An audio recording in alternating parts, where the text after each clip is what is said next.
Hello there, everyone. Welcome to Brew Jackets. It's a fun Blue Jackets themed podcast. Oh, you muted yourself, Kev. Okay, we'll try There that you again. What's My name is Kevin, and joining me tonight is my co-host Hefty Duck. And as always, we always invite people to come on the show. Whether they do or don't, that is a different story.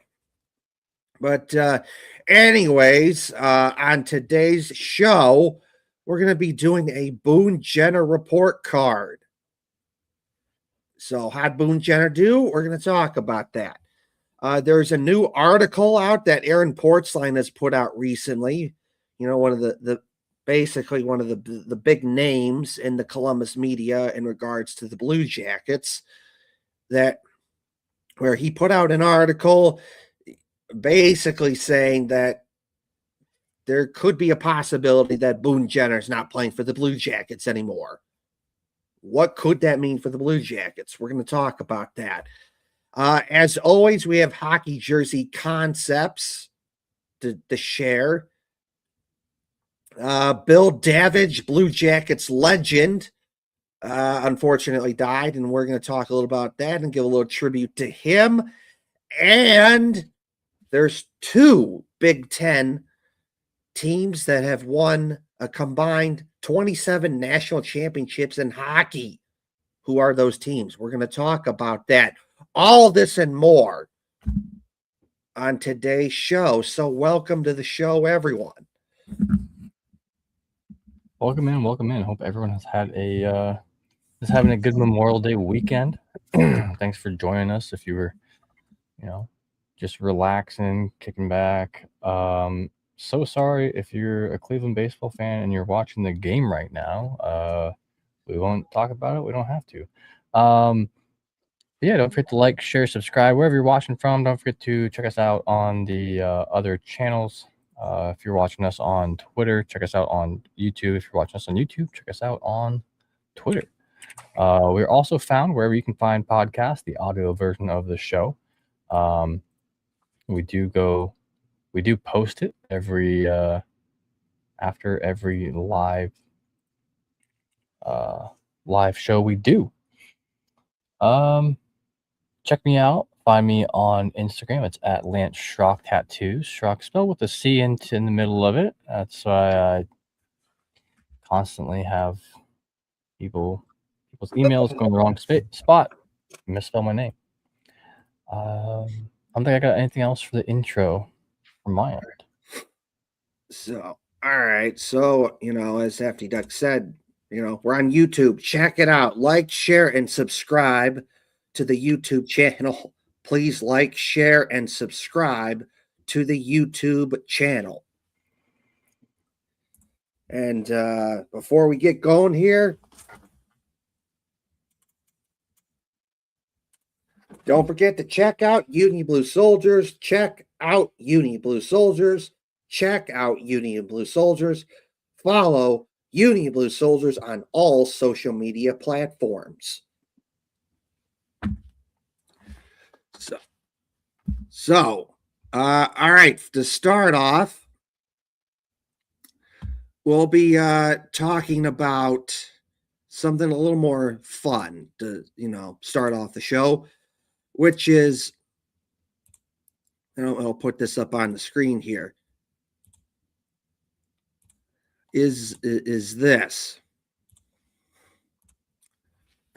The Columbus Clippers, the minor league baseball team in Columbus, the affiliate for Hefty Duck's favorite baseball team, the Cleveland Guardians, have a pitcher playing for him named Ryan Webb, who looks like Adam Fantilli.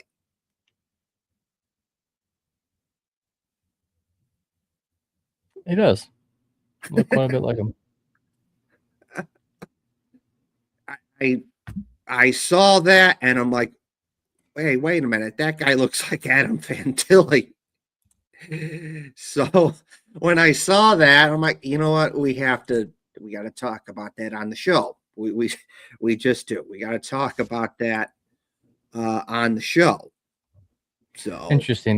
There are two baseball players named Ryan Webb. The one is much older and he's 40 and last played for the Rays in 2016. So it's not him. It is a young kid named Ryan Webb who plays for the Cleveland minor league team. Just That's had right. to clarify that because I just went and Googled it, and yeah, I was like, wait, he doesn't look like him. Yeah. And for reference, that's Adam Fantilli right there. So, I'm just saying he kind of looks like Adam Fantilli. A little bit. A little bit, At least in the photos. You never know how someone might look a little bit different in real life, but even the ones where it's not smiling, they have a little similar appearance. I mean, come on. That's an Adam Fantilli lookalike. Come on. That's an Adam Fantilli lookalike. That's just me though. Anyways. So on to the next thing, we're gonna do the Boone Jenner report card. And then which will then lead us into like the bigger Boone Jenner story, which is an article that Aaron Portzline wrote, which is that there's a possibility that Boone Jenner may not be with the Blue Jackets. But before we get to that, we'll do a Boone Jenner report card. So I'll put this up on the screen. So for me personally, Boone Jenner this season was a 5 out of 10 because when Boone Jenner played, he was Boone Jenner, which means that he was good. Because Boone Jenner is a good player. He's always been a good player for the Blue Jackets. Boone Jenner gives you a little bit of everything. You know that Boone Jenner is going to give you a little offense. He's going to give you a little defense. He's going to give you face-offs. He's good at face-offs. A little power play. He's good on penalty killing. A little grit, attitude, determination. Hard worker, never quits. Always works his ass off. Good at winning puck battles. Good at winning board battles. Just the kind of stuff that you want to have for a team. He is just that good. And then in terms of scoring goals, where Boone Jenner really shines is that he's really good net front presence guy. He's that type of guy that, he's good at, get some deflections. He's good for those greasy garbage goals right in front of the net where it's a puck pops loose off a rebound or something, and then he's the guy that's able to just jam it in there and get a good goal. Not everyone can do that. Boone Jenner can because he's really good at that. So when Boone Jenner plays, he's really good for the Blue Jackets. But you notice I said 5 out of 10. So that means that there's some, stuff that it's not 10 out of 10. And I'll tell you why. When it's 5 out of 10, because, well, he plays good when he's playing. But the unfortunate reality for Boone Jenner is that Boone Jenner gets hurt. Because it's like catch-22. Boone Jenner gets hurt because of the way he plays, which is very hard and very physical and just blocks shots and grinds it out and is always trying his best, working his ass off. And with that, you're more likely to get hurt. And Boone Jenner gets hurt. And people often say best of it, one of the best things that you can do is availability. Can I count on you to play a game? And sometimes the answer to that question for Boone Jenner is no. Because he gets hurt. Now, you could say, well, maybe he should just, settle down a bit, maybe not play as hard, but that's just not who Boone Jenner is. Boone Jenner will always be the guy that will always really, really, really try hard and work his ass off and be physical and take hits, but he will also give hits. He will also be the guy that, is going to block shots. And he's also going to be the guy that's going to stand in front of the net in the offensive zone. And when you stand in front of the net, that also means that, yeah, you're probably going to get whacked with a puck or a stick. A defensive player is probably going to whack you with a stick trying to get you out of the way. You're probably going to get whacked by a puck. That's just how it is. And so he gets hurt because of that. And part of the big reason why Boone Jenner is where he is today as a good player for the Blue Jackets and why he's in the NHL is because of that hard work attitude, that grit, that determination of I'm going to outwork you and I'm going to hit you and I'm going to be physical and I'm going to do anything I can to try and help my team win the game. I don't think Boone Jenner is where he is today without that.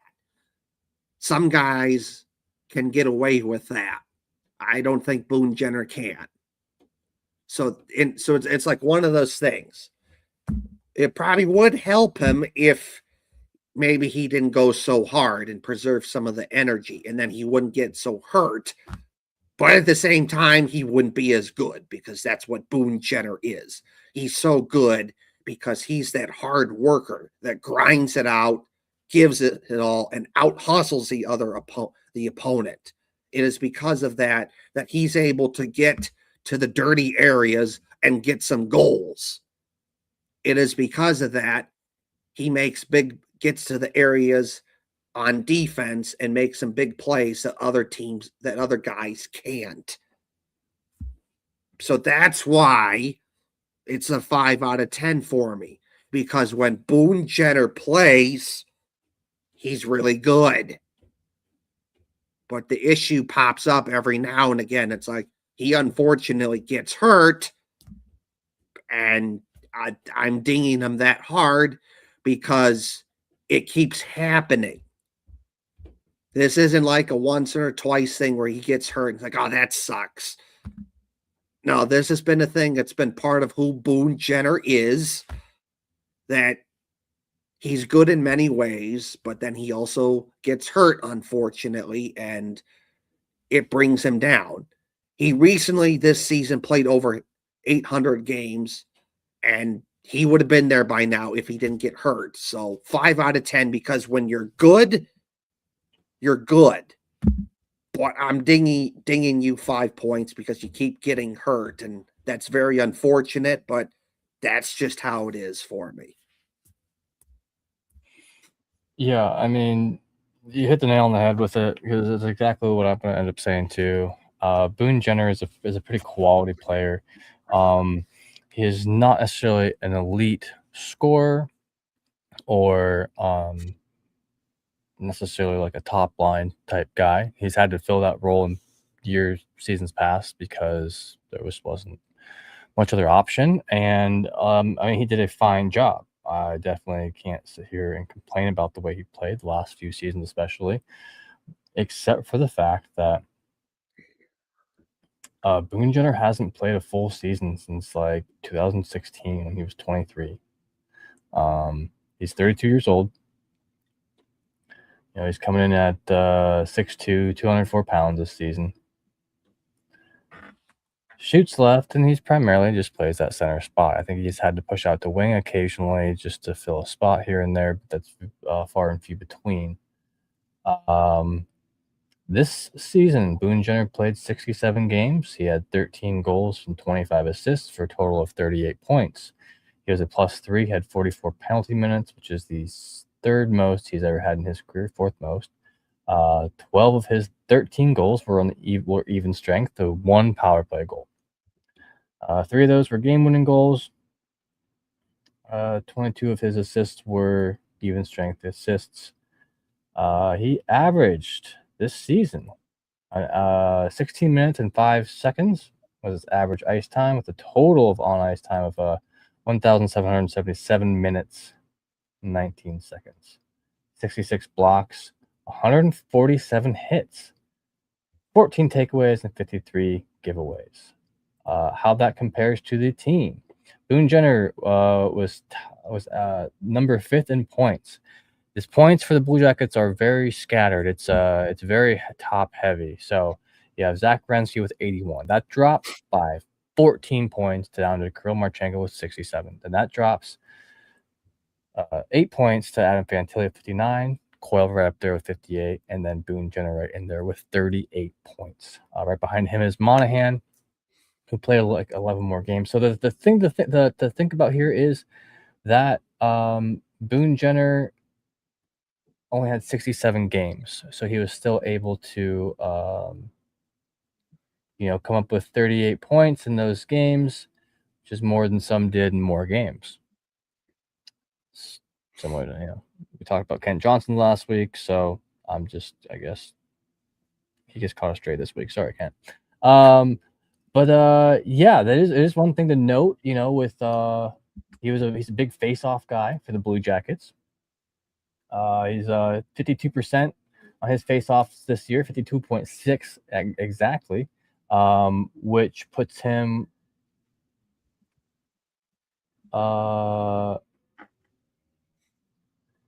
the top of. I don't know if Brennan Gauntz had a better face-off percentage, but he took less face-offs. Hey, there's someone weed eating out back of my door here. If you can hear it, let me know. I'll just turn it down a little bit or figure something out. Anyway, so as far as points goes, he's number 5th in points.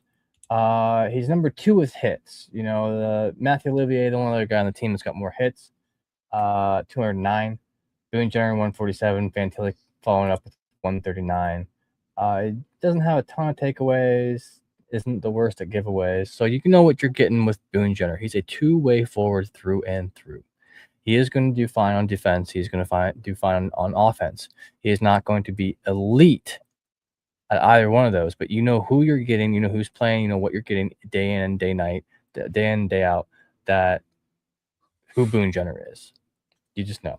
So, all reliable, as I like to call him. He's got a couple penalty minutes racked up there, nothing crazy. It's fairly average as far as the NHL goes. So, Boone Jenner, 32 years old, rarely healthy. Great two-way forward, would fit in on any team the way that he plays with his tough grit and reliability. Would definitely be a shoo-in. He could walk onto any team and give them the same type of performance that he gives the Blue Jackets. But in his entire career, Boone Jenner has only ever played for the Columbus Blue Jackets. I believe he was drafted 2nd round, 37th overall in the 2011 NHL entry draft. And he entered the league at age 20, played a full season first time in the league. Those some teams will get you in for like a game or two at the season before and then full season the next season. No, he went in, he came in full 72 games. I mean, obviously not 82, but 72 game season. And he had the Calder. He was 16th, ranked 16th in the Calder, something like that. He started out good. Started out with 28 points. In his whole career as a Blue Jacket, or his whole career in general, his best season was the 2015-2016 season with the Blue Jackets. He played 82 games, all 82 games. He had 49 points, 30 goals, 19 assists for 49 points. He was 22 years old, so that was 10 years ago. His next best season, he only played 68 games, and that was 2 seasons ago, 22-23. 68 games played, 45 points. So Boone Jenner's ranking to me. So here's my expectations of Boone Jenner, and here's how well he did. He met expectations. It's like even. He's fine. Yeah. But comparing to the rest of the team and comparing to what he could what he did like previous seasons. Hold on, let me get this back in alphabetical order. Oops. Geez, I'm blowing my stats sheet over here really bad. Hold on. Boone Jenner. There we go. So just comparing it to years prior, I mean, you know what you're going to get. He's probably going to get somewhere around 35 to 40 points. He's probably going to play 2/3 of the season for you. That's just how it is. So anyway, Boone Jenner compared to Boone Jenner. He gets an A for being Boone Jenner. Boone Jenner compared to the team and the rest of the NHL, it's going to be a C level. It's 100% passing. I have no complaints, but it is not the top of the class. I mean, you're definitely on the top half of the class. Happy to have you as proud to have Boone Jenner as a captain. Love this man to death as a hockey player and captain. And off the ice, he seems to be like a very stand-up, nice guy as well. So that being said, that's where, maybe my grade might sound a little harsh to some people because, like I said, he met expectations. He did not exceed expectations. So with all that being said, Boone Jenner C+. He had a similar performance 3 years ago, even 2 years ago. Yeah, he hasn't played more than he's played 82 games a full season, 2 full seasons twice in his career, and when he was 22 and 23 years old. Since then, he's had 75 games played, 77, 70. Other than that, 68, and you're not going to get him for every single game. So, that can lead us into some more Boone Jenner discussion here in a little bit. But as far as the grading goes, as far as the season goes, that's my grade for him. Now, in order, I always like to say, like, what would the criteria be for him to be an A+? So, for an A+ from Boone Jenner, I'm going to need 20 goals. I needed at least 20 goals, 20 assists. He did fine. He had 38 points. So like that's close to like that 40-point mark I'm talking about. But I specifically need as a Boone Jenner as a center to get 20 goals. I think that just a few extra goals this season would have helped out the Blue Jackets at times greatly. Also assists, so 20 and 20. That's going to be huge. I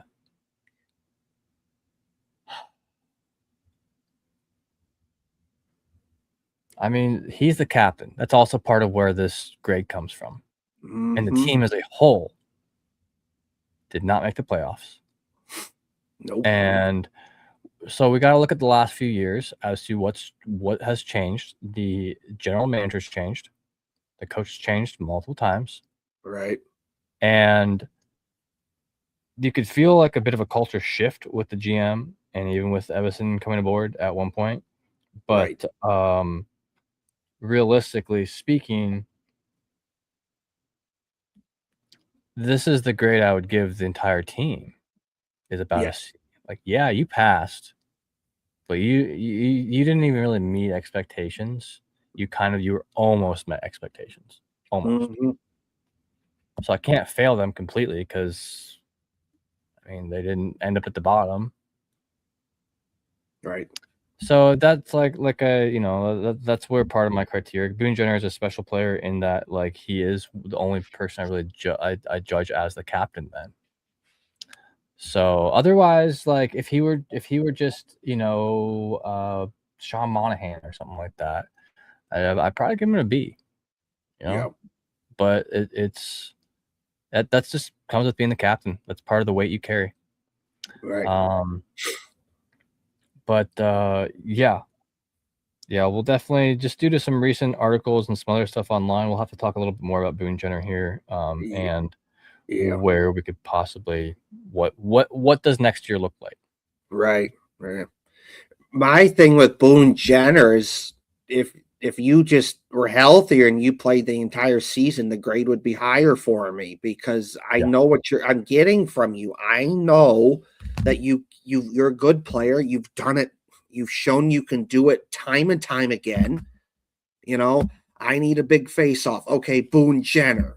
I need someone to play defense. Boone Jenner.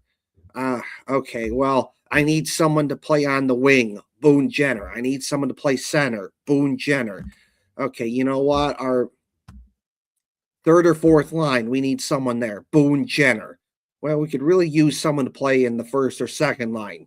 Boone Jenner. We need a goal.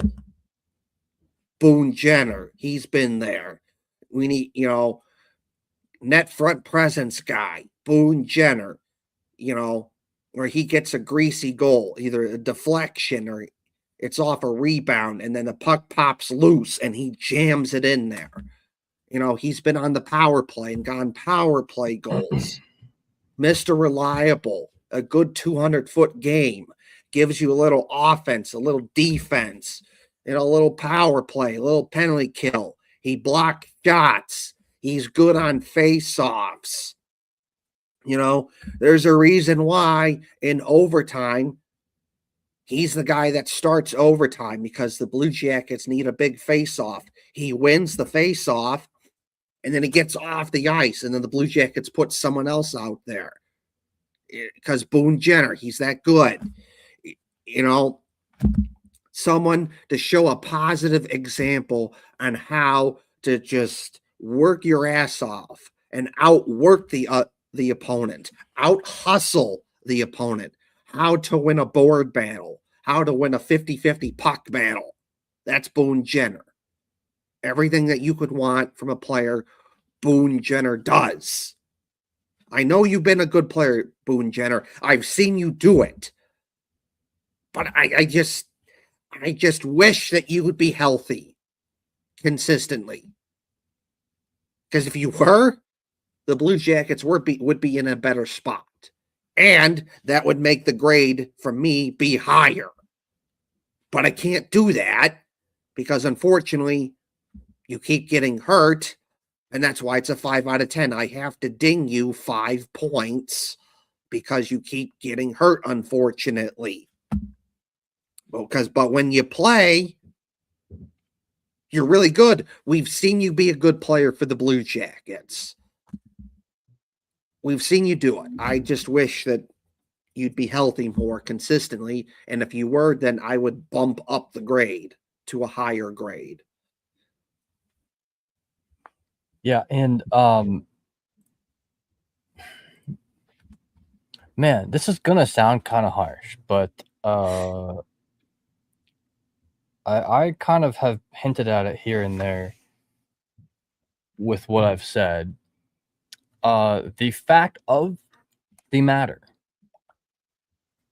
mind you, I'm a huge Boone Jenner fan. He's who I would have picked as captain.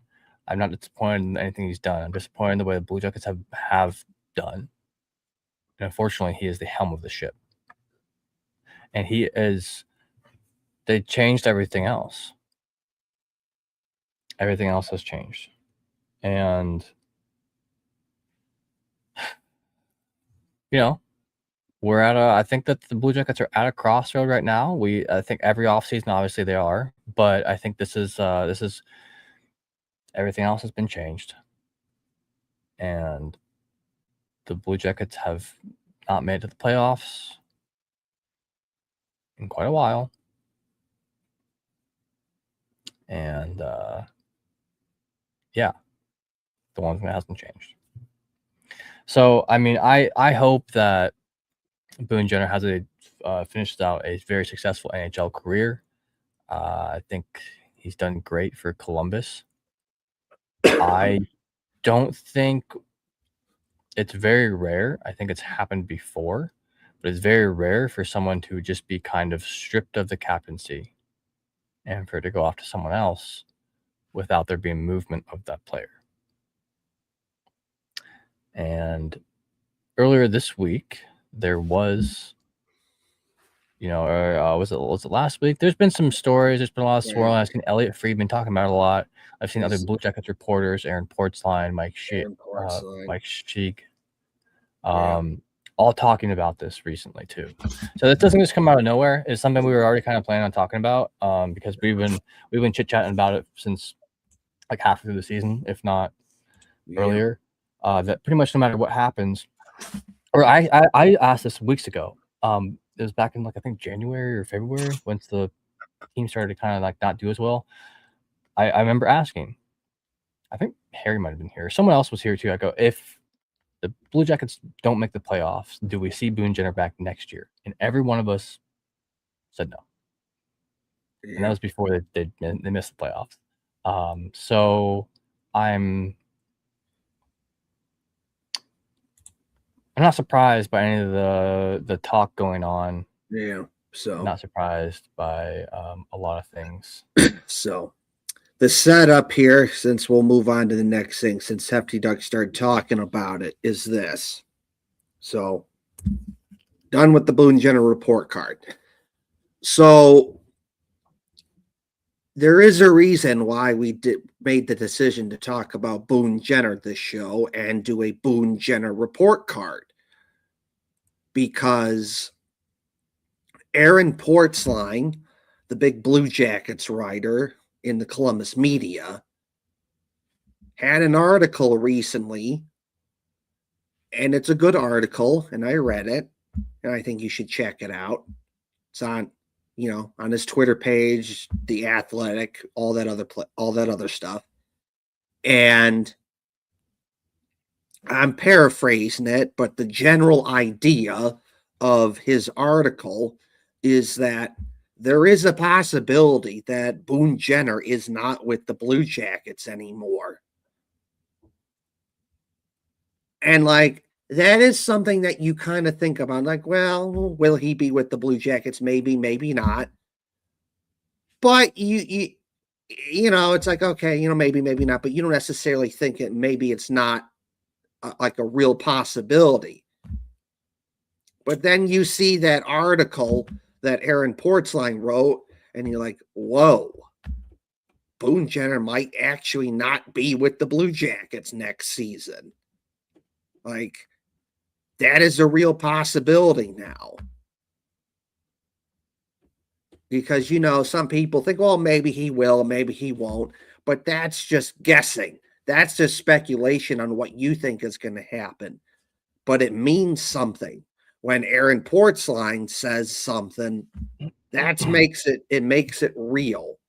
Because generally speaking, Aaron Portzline does not say stuff just to say stuff.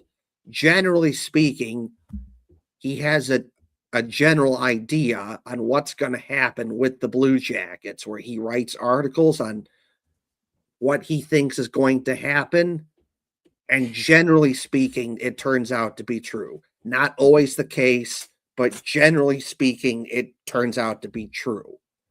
So for Aaron Portzline to say in an article that he wrote that there is a possibility that Boone Jenner could be not with the Blue Jackets next season, it's something to consider. And they're like, wow, Boone Jenner not with the Blue Jackets. That would be something.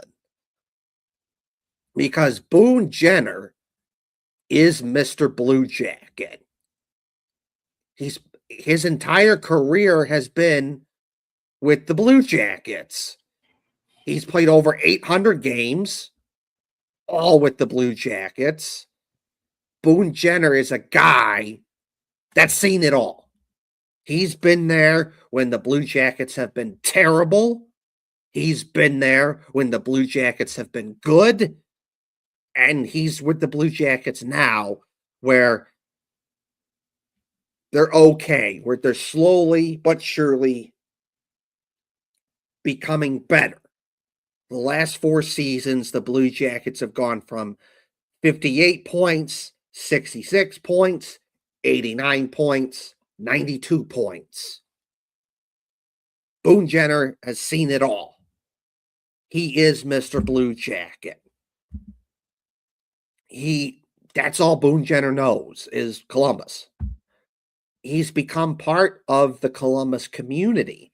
You know, you see him like, oh, he's doing some event in Columbus. You see him, oh, he's at a restaurant in Columbus. He's doing this, he's doing that. It's just, and he is a player that just meant so much to the Blue Jackets. Like we said, offense, defense, power play, penalty killing, face-offs, grit, determination, attitude, just the ability to outwork the opponent, the ability to out-hustle the opponent, the ability to just win 50-50 puck battles, win board battles. Where he wins it, he gets the puck pops loose, he gets it to someone else, and then the Blue Jackets scored a goal. Like, I'll just use one example. This season,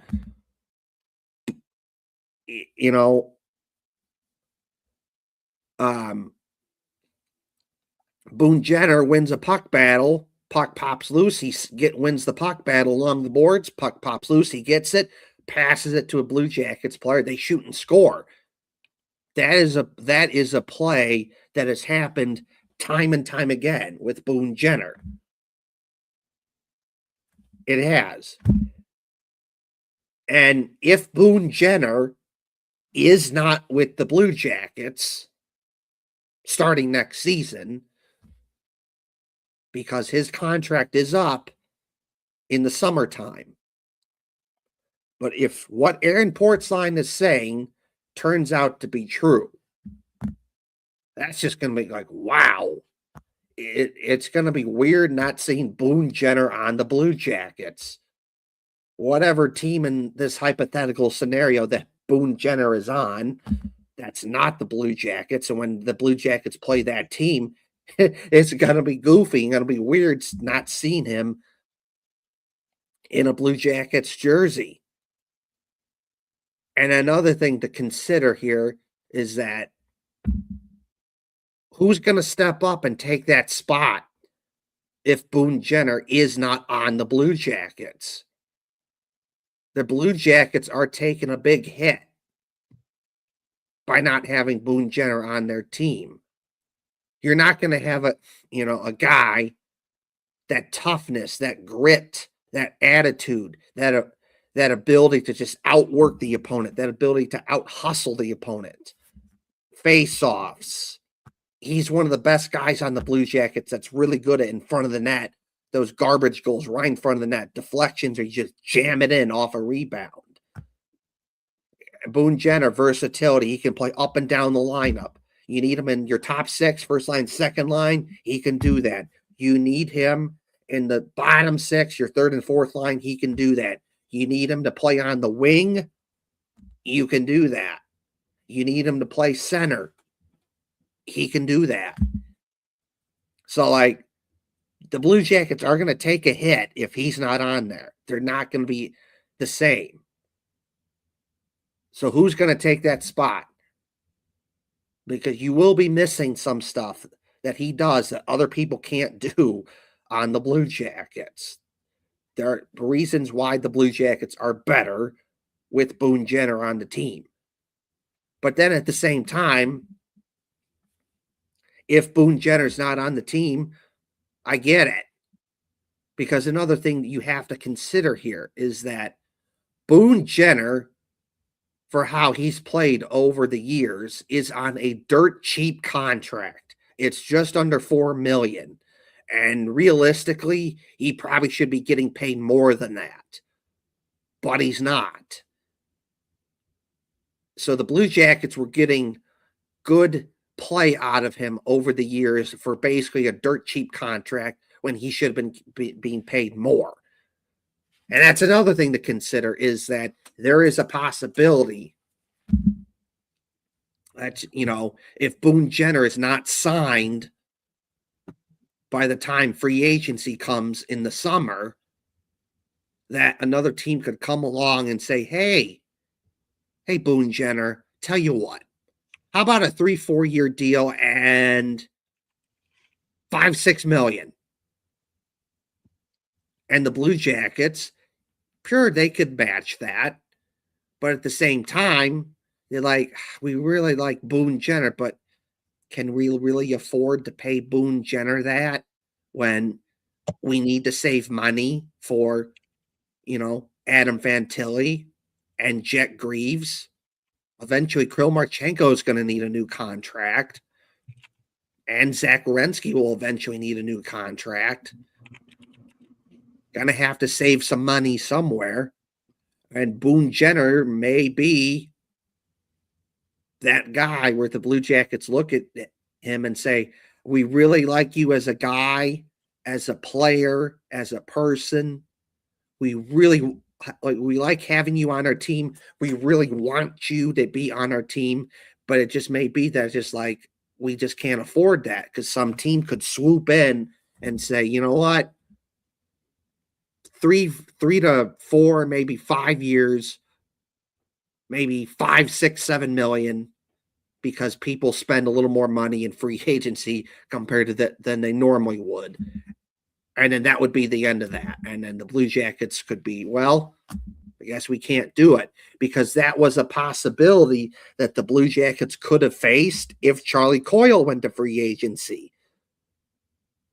Very much certain thing where a team could go on and say, hey, Charlie Coyle, how about a 5-year deal for 8 million, 9 million?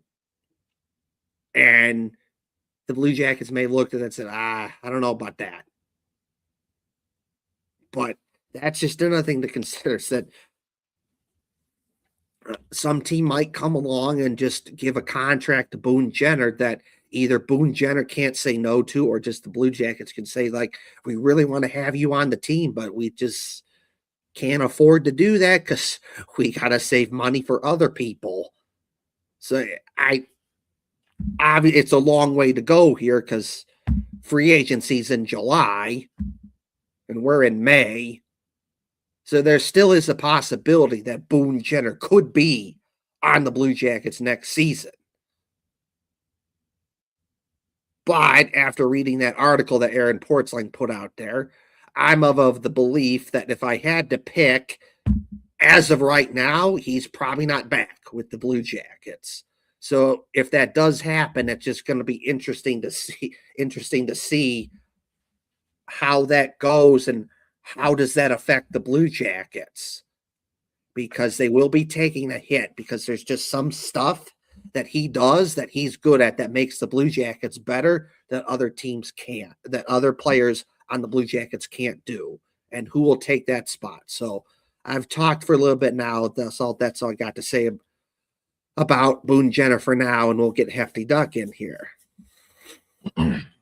Yeah, I mean, I already said a lot of like what I think is going to happen, what should happen, and what we think is, going to be the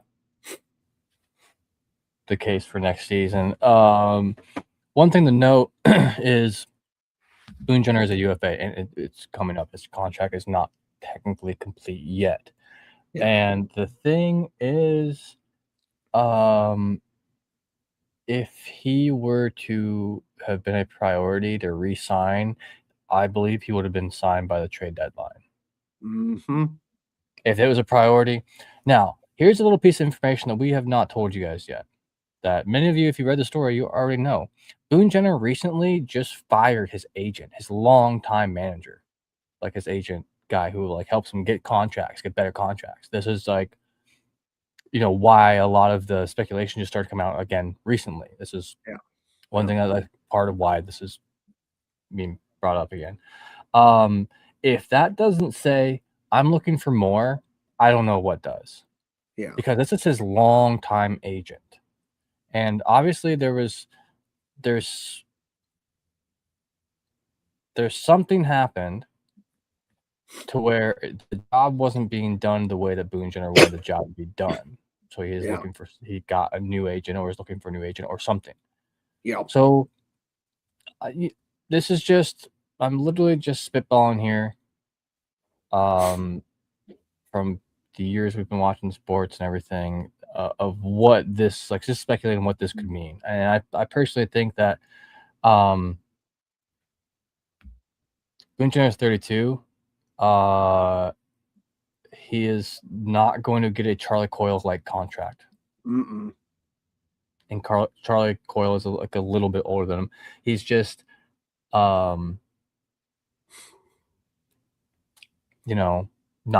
going to get that. But that might be what he's looking for. It might be what he's after, because at the end of the day, Boone Jenner had a very, very team-friendly contract this last year. If you give me just a second, I will get up these exact numbers for you. So Boone Jenner was making $3.75 million. And for what he's done, I personally think he's played at a $4 million player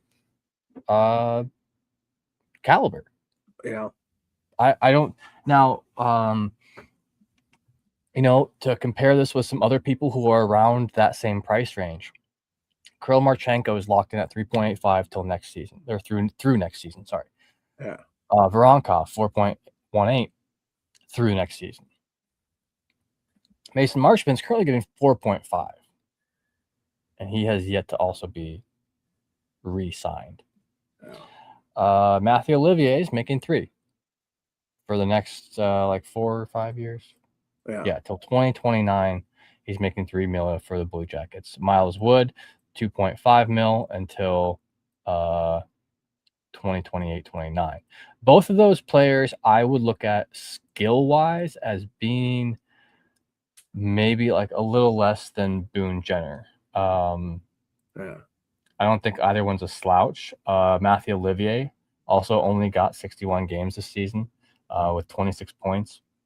He did not quite have the season he had this year as he did last year, but he's still every season improving it. He could have very much got more points this year if he had just got to play a little more. But these are the types of contracts that are similar in nature to Boone Jenner. And I don't think Boone's ever made more. Like, he's never gotten less, going backwards. And who would want to? Who'd want to sign for less than next season? Like, oh yeah, well, I was making 3.75, but I'll take 2.8 to stay on the team. You know who? The only athlete ever who will do that was Jose Ramirez for the Cleveland Guardians, just because he took a team friendly contract to stay there. He could be making millions more somewhere else, but lucky for them. Yeah. Boone Jenner. Estimated total career earnings, $38.12 million. So obviously the Jarmo Kekalainen era has been over and done with. He reigned for 10 years for the Blue Jackets. He was the GM for a full decade. And this was one of Boone Jenner was one of these signings. The guy who drafted and signed him was Jarmo Kekalainen. The guy who gave him his most recent contract was Jarmo Kekalainen. Yeah. And as we have done away with certain things from that area, we're seeing Chinagov got traded. That was another Kekalainen project. Possibly same thing with Ken Johnson. We'll see. Who knows? That's more rumors and speculation that's just being thrown around out there that I got to try to tease you guys with a little bit to keep you coming back. We'll talk about it for sure. And at that point, his agent was Joseph Resnick. I don't know if he's changed agents again, but currently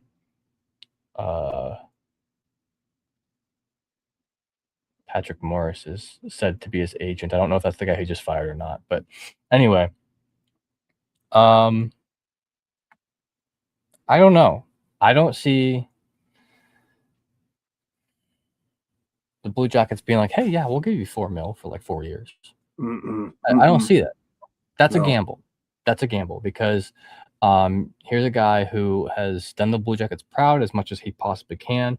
He is in no way letting anyone down, but I think his days of wowing are over. Man, I just think a team like the Leafs or even like the Oilers, they need someone who is that guy who's going to work like a dog, just be out there every single shift, giving it all he has. Boone Jenner is like Nick Blankenberg, but older in many regards, except he's a little bit bigger. And so, but like then also the injuries. He plays with all of his heart. He plays with all of his might. He gets injured. Those are two valiant things causing one thing that makes you not quite as valuable as you could be. Yes. But yeah, I am wishing Boone Jenner the best wherever he ends up. If he's back with Columbus somehow, like I'll be okay with that. I just also think that it's maybe it's that time. You know, I felt like when Nick Foligno went on, I was like, oh, what? It felt like I was out of nowhere. Granted, I wasn't quite as ingrained into it as I am now, where it's like this is just I see everything every day, all day. Yeah. But it still felt more like, oh, okay. But were this to be, it's like, okay, yeah, I see. Yep. And then we have to have the conversation of who is getting the captaincy. Do they let it open for a year? Did they sign Coyle for that big extension to get him in here? But then the thing is, if you have him in here for he's got a 6-year contract. And if you give him the captaincy, then you expect him to be captain for like 6 of those years, right? Unless he gets traded. Well, but then there's someone else coming up who might want to, or maybe should be captain before those 6 years are over. So now what? This is going to be pretty much, we're going to talk about this probably a little bit throughout this whole summer. I mean, we got time now. I don't know if you want to start talking about this, but realistically, Coyle? Mm-hmm. Yeah. I do, I'm with you. Like, if let's just say if I'm at a casino and they give me like chips and I got like 10 chips and you got to put 10 chip and it's like, we're betting those chips and you can go as when we're playing a game and the game is the highest you can go is bet all 10 chips, but you don't have to bet all the 10 chips. You can say, I'll bet 5 out of 10. I'll bet 3 out of 10 or whatever.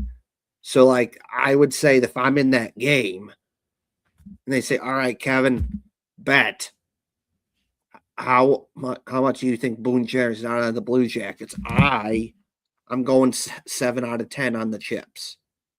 I'm going 7 out of 10. Maybe 8 out of 10. For captain? Or for just that he's moving on? Boone Jenner's moving on. It's at least a 7 out of 10. It's at least a 7 out of 10. You know what? I'm going to bump that to 8 out of 10. I'm bumping that up to 8 out of 10 for chips. If I'm playing this game and it's 8 out of 10, that Boone Jenner's probably done with the Blue Jackets. 8 out of 10. That's just that. As for the captain, that's a whole nother interesting discussion because what do you do with that if Boone Jenner is not on the Blue Jackets? Because the last time that the Blue Jackets did not have a captain, it's like they had Rick Nash as the captain. Well, actually, no. The last time they didn't have a captain because Foligno got traded, then Boone Jenner got named. So I'll fix that. I'll back that up a little bit. They didn't have Rick Nash was a captain, and then he got traded to the Blue Jackets, and then for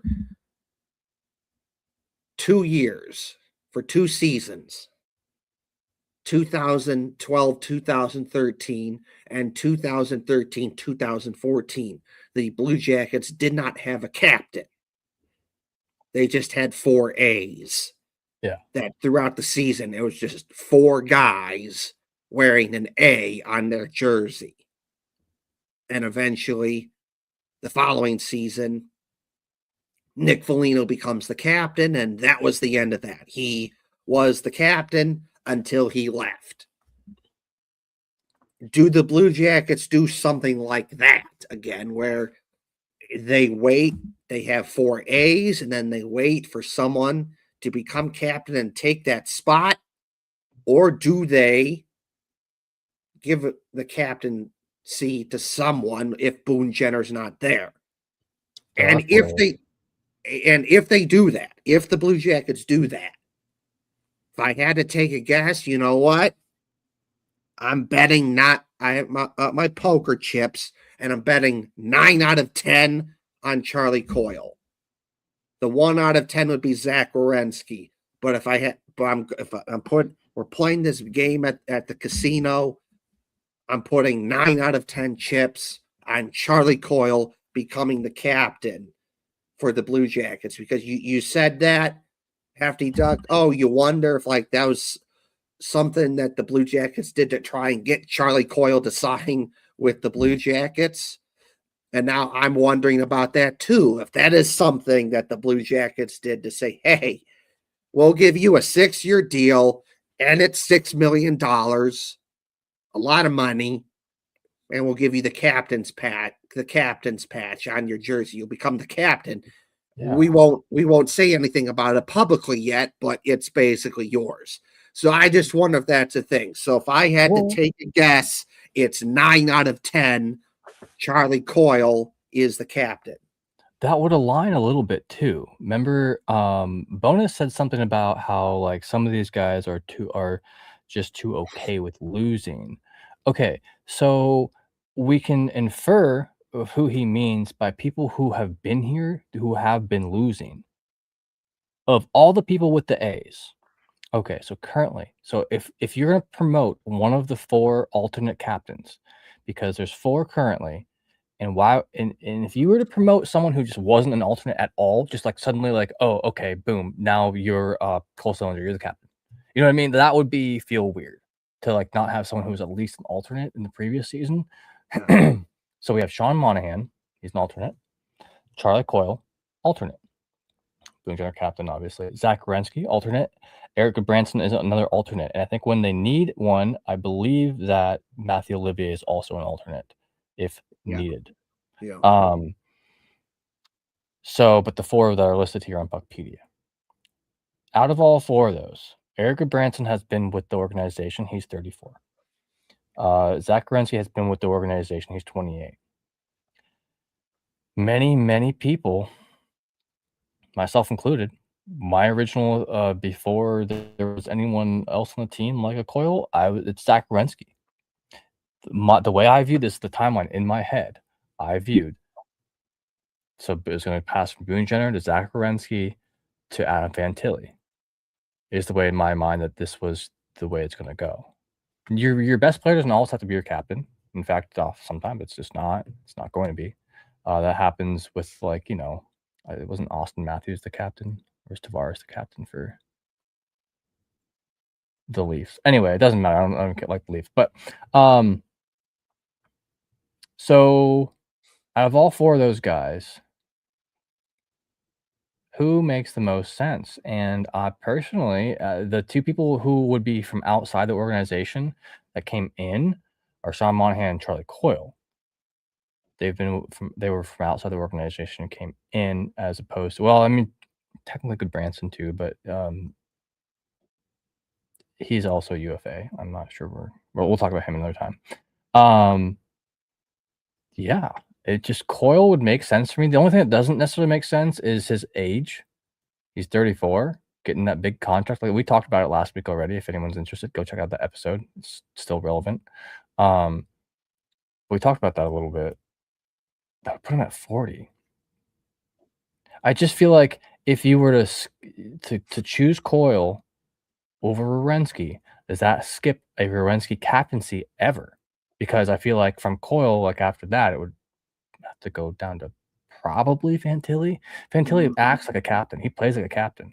He does. Whether or not he turns into a 40-goal scorer type guy, doesn't matter. He's very much captain material. I think that's his destiny one day.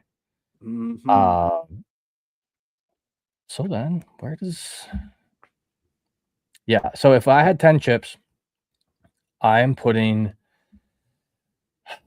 splitting it evenly. I'm putting 5 on Coyle and 5 on Werenski. I really think that contract makes me think about that a lot.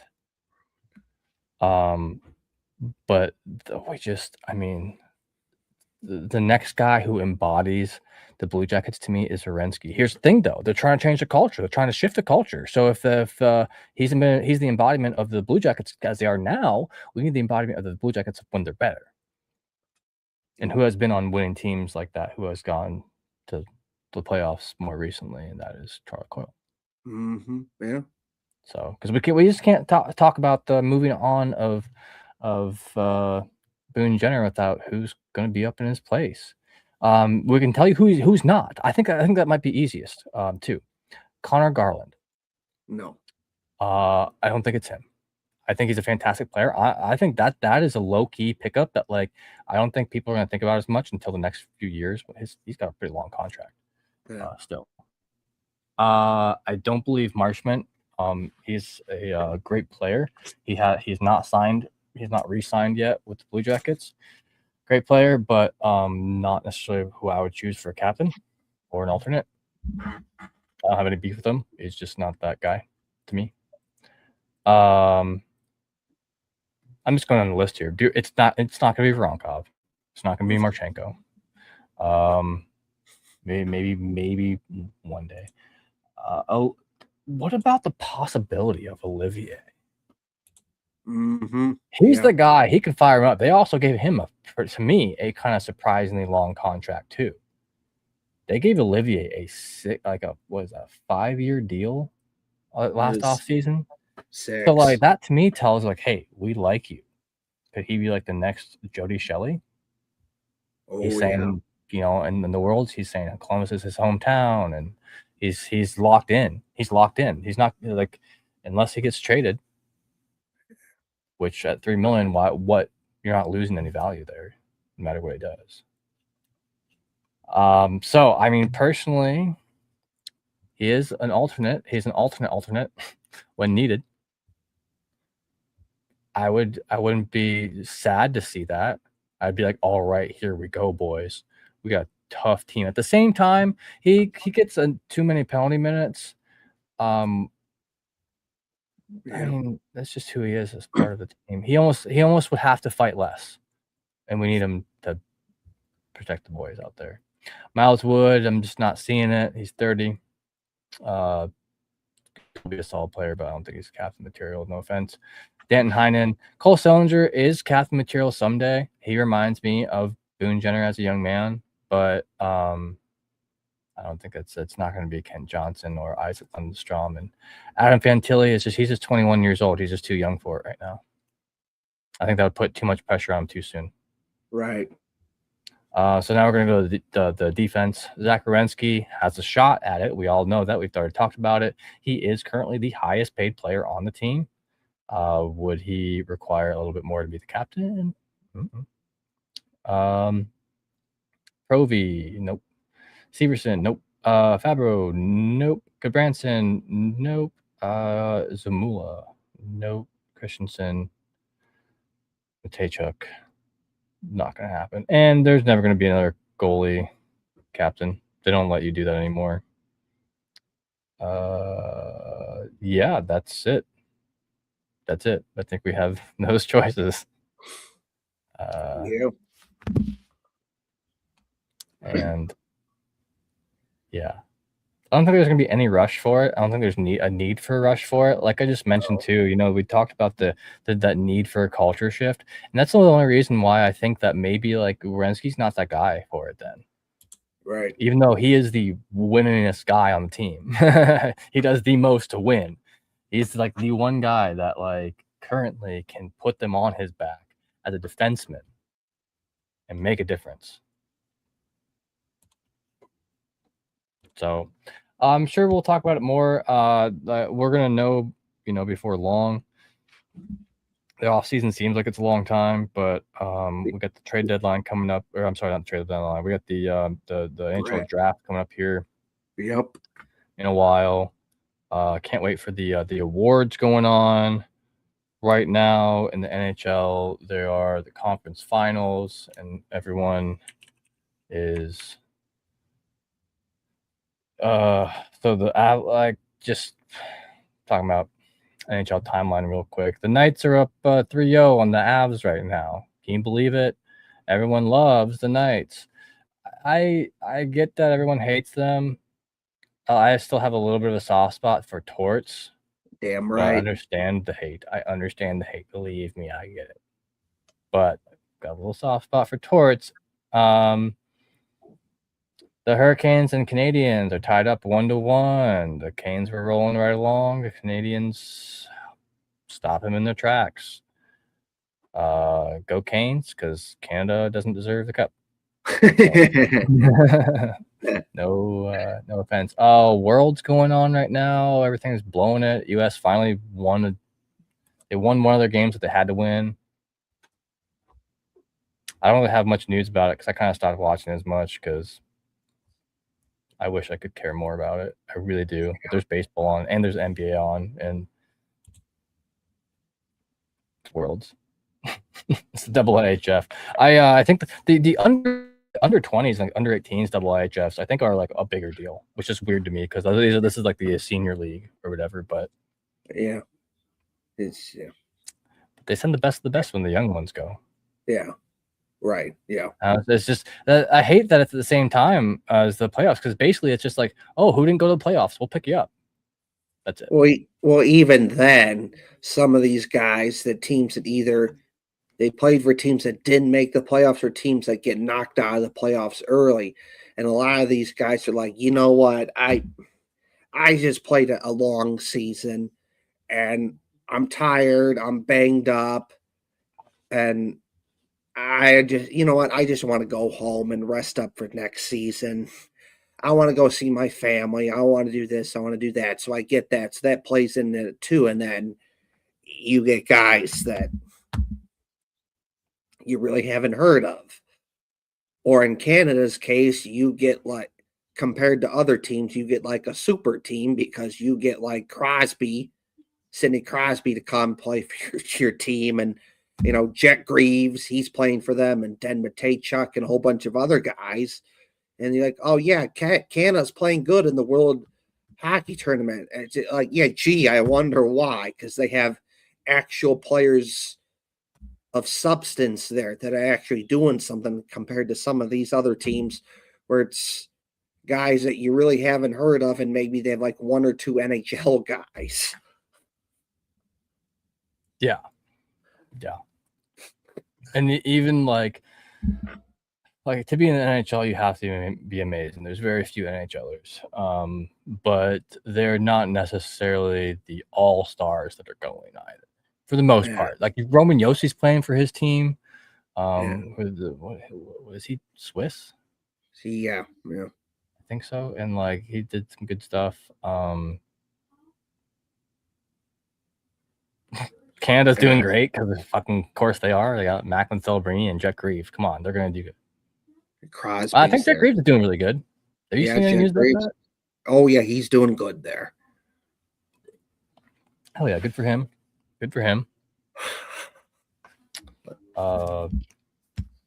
Anyways, but I don't have much else to talk. Yeah. All right. Anyways, you know what? On to the next thing. We're gonna, as we always do, hockey jersey concepts.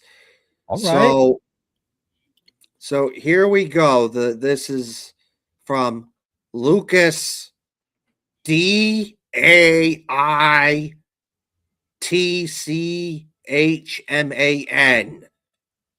Deichman. Maybe. Yeah, maybe. But anyways, the concept of this, it's like hockey jerseys that look old school and something that you'd see in like, I don't know, like the 30s or 40s or something. And so he did it for a whole bunch of other teams. So like Dallas, Vancouver, Pittsburgh, the Florida Panthers. I don't know what that one is or that one is, but he did one for the Blue Jackets, and it looks interesting. I like it. Kind of the sleeves kind of give that old school feel from like the 40s. Same thing with the jersey. I like it. I think it looks good. Just a minor nitpick. I think it should be blue, but other than that, I think it's good.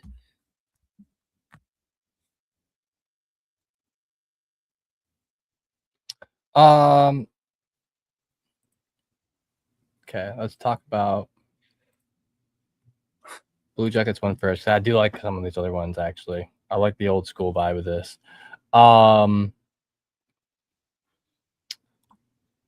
Okay. Let's talk about Blue Jackets first. I like it. It's plain. It's fine. I like the cannon as the logo. I like it as the primary logo. It's very much like whenever other arena out there is like, oh, we have this and this and this. Every single Blue Jackets fan's like, well, do you have a cannon? Because we have a literal cannon.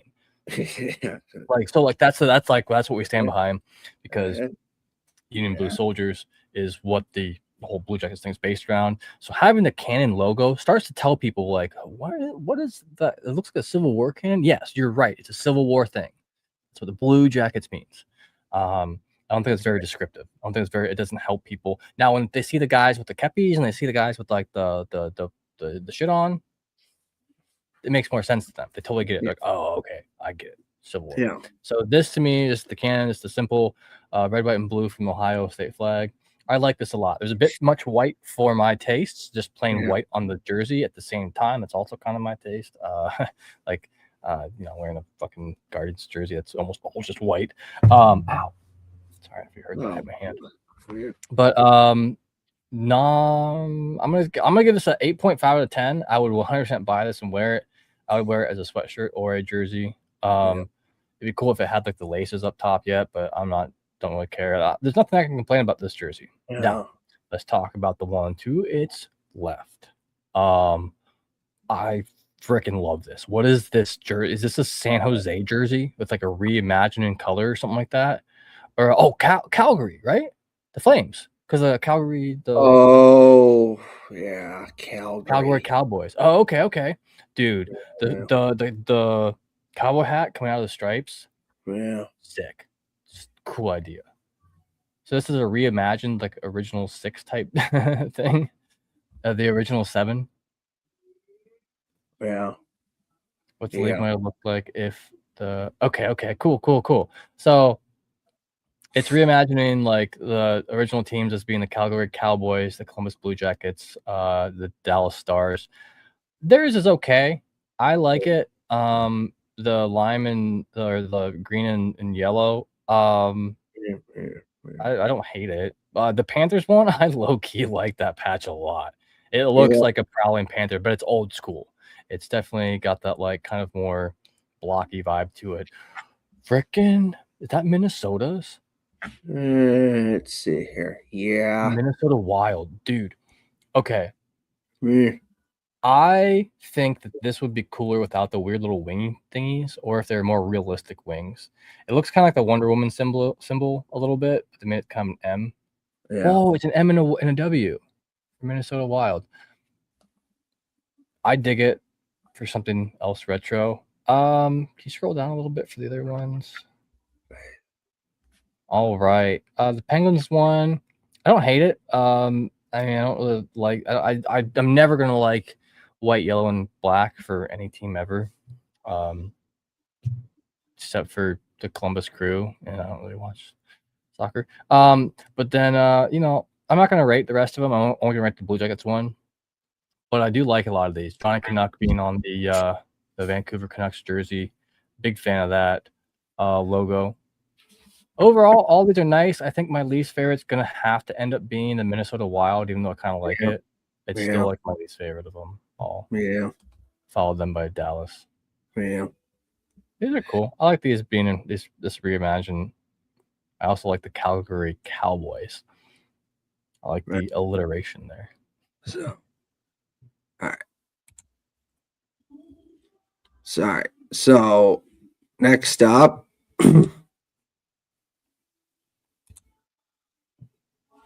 we have. I want to put this on the. Okay. So next up, we have from AV Stein. So when I look at this kind of gives up the vibe that this looks like a jersey that the Blue Jackets would wear if they ever got picked to play in an outdoor hockey game again, because got that off-white vintage looking cream color. And like even the blue, it's a darker shade of blue, but it kind of looks like a blue that looks old school and something that you would see in like an outdoor game. The the little strings, kind of more old school vibe, old school looking logo. It's like a vintage looking white, cream outlined in blue, outlined in red, and then vintage looking white / cream letter player names. An Ohio patch is the shoulder patch. Overall, I kind of like this. It's like something you'd see. I really do like this. This is something that you'd see if the Blue Jackets got picked to play in an outdoor hockey game again. I like it. I definitely don't hate it. It's using the combo of the third jersey colors and with the red and whatnot. Yeah. So like I dig it. Shit. I mean, this is easily a 9 out of 10 for me. I like it a lot. I like that it's I don't know. There's nothing here that I'm mad about. No. I think it would be cool if they used the regular white instead of the cream, but just Yeah. cool. I don't think it would be necessary. I like that this gives it that kind of more vintage feel to it without being overbearing with it. Right. Yeah. And I like because I like that they basically just used the original Union blue and the original red color and just just switched out the white with the off white. So I can get down with this. I definitely like this. I would buy this in a heartbeat. Yeah. I like the numbers too. Yes. Yes. Ohio, state of Ohio on the pants. I love off-white, vintage looking cream with the red on the pants, the socks, Ohio on the helmet. I like this. I like this. All right, next up, I would like to say that this is from Reddit, and I like the idea of a light blue jersey, and I like, the dark blue shoulders with the little white, and it's got chevrons on it, and it's like white numbers outlined in white blue on white numbers outlined in light blue on the sleeves, and then it's white numbers and name outlined in dark blue, and I like that. And the pants, I like that, and the socks are cool and everything. The cannon on both the jersey and the helmet, I like that. It's just, for me personally, I do not like this shade of light blue. They screwed that up. It just does not look as good, and I would prefer if they use, a shade of, either the light blue that the Blue Jackets use or a shade of light blue that's similar to what the Blue Jackets use. But there is some stuff I do like on this. It's just okay though. Yeah, I'd agree. I do like this. I think that it could definitely be better. So one of the things that sticks out to me that about this is like the chevron stripes on the side. Yeah.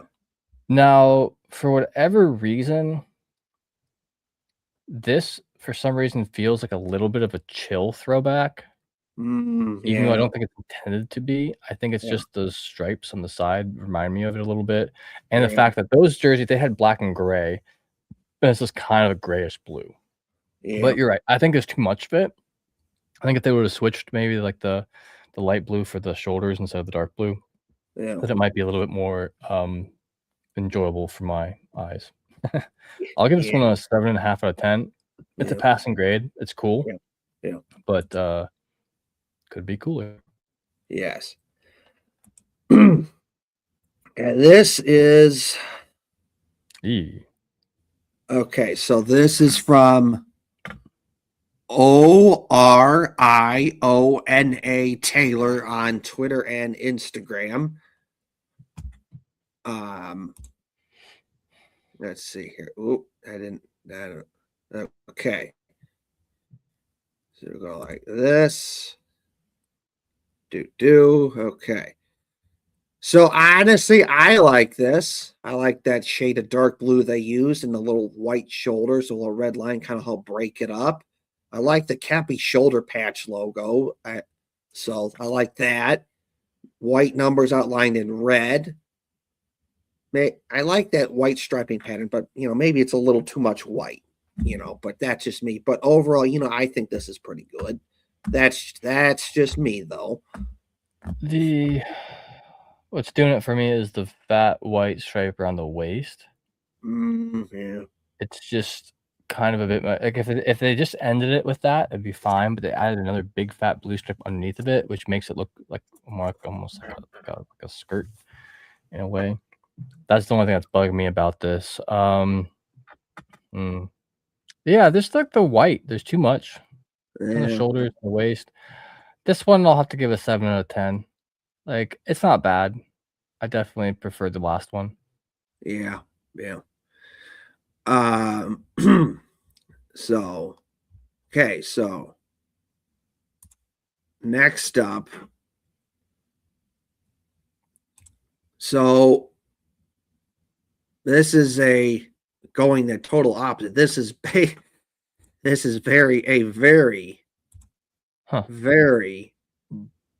very blue jersey. I mean, as it loads, maybe it's a little too much blue. Maybe we need a little more red, a little more white to kind of help break up some of that blue. I do like that shade of dark blue that this person used here. And again, I really do like the Cappy logo as the shoulder patch. So I do like this, but maybe it's just a touch, a little too much more. Maybe just a touch, a little too much blue. Maybe just a little bit. Maybe a little red, a little white to help break some of this up. Yeah, I don't know. Just like compared to like the last jersey, it basically put a fat white or a fat blue stripe in the middle of the fat white stripes on the elbows and the waist, and it took away the white on the shoulders. I like this a lot. It looks kind of like an Olympic jersey. When you have red, white, and blue as your team colors, and you have the Ohio flag there. It's not really like that surprising, but yeah. Pretty solid overall. I'm gonna give this one good old 8 out of 10 for the home one. I like it a lot. I would buy it. And shit. As far for an away jersey, I like the away jersey for an away jersey. I'll give that one a 8 for an away jersey. Is a little too much white for me. I would like to see blue shoulders. Yeah, that'd been kind of cool. How about a little, because you're the Blue Jacket, so you need some blue. So let's have a little blue to break up some of this white. It's just me though. So let's see here.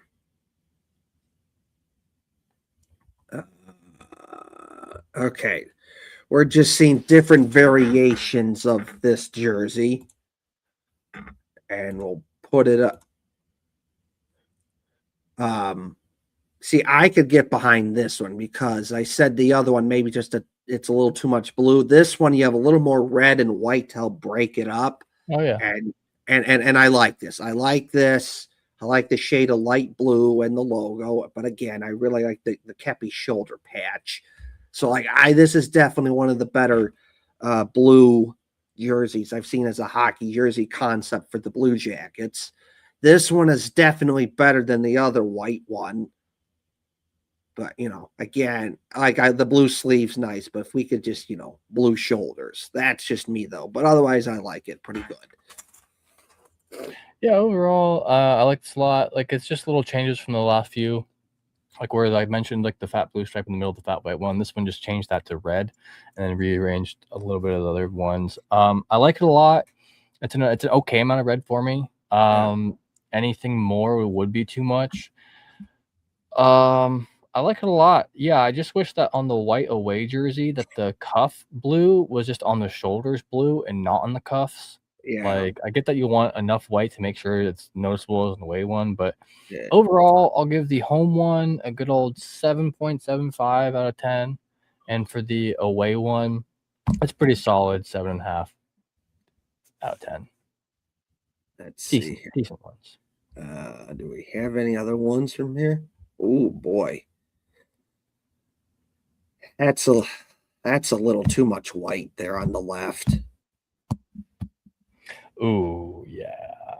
That's weird. Like I like that shade of blue, but and I like Here we have the away jersey finally has the blue shoulders. I know. So the away jersey did it right, blue shoulders. Like that's perfect. I like that. Jeez. I legitimately have to like. I usually try to be pretty fair about these because it's just someone's creative idea. It's all subjective or whatever. But holy shit, that's awful. I would not get the first one. That's a full 5 out of 10. I don't like it. Too much red. It looks like you have a freaking hockey like the whole rink on your waist with with all as much white and with the red stripes. The away jersey though, man, this is for me for an away jersey. This is easy an 8.5 out of 10. I like it a lot. Yeah, I would 100% prefer this to be the away jersey. Yeah, that's pretty sick.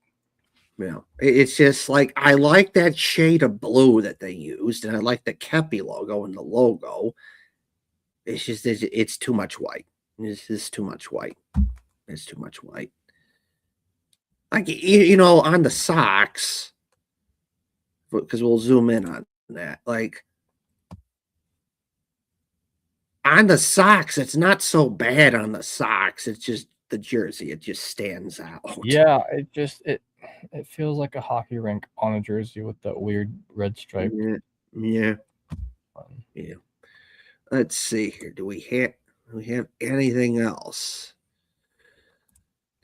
Let's see. Oh, that's too much white. This looks like it's trying to be an away jersey almost. Too much white. Way too much white. Yeah.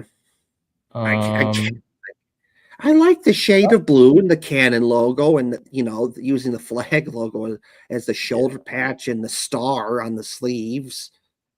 But it's too much white. It's too much white. Too much, for sure. Yeah, I mean it's 6. Yeah, 6. Let's see. No, okay, that's the end of that. So let's see here. I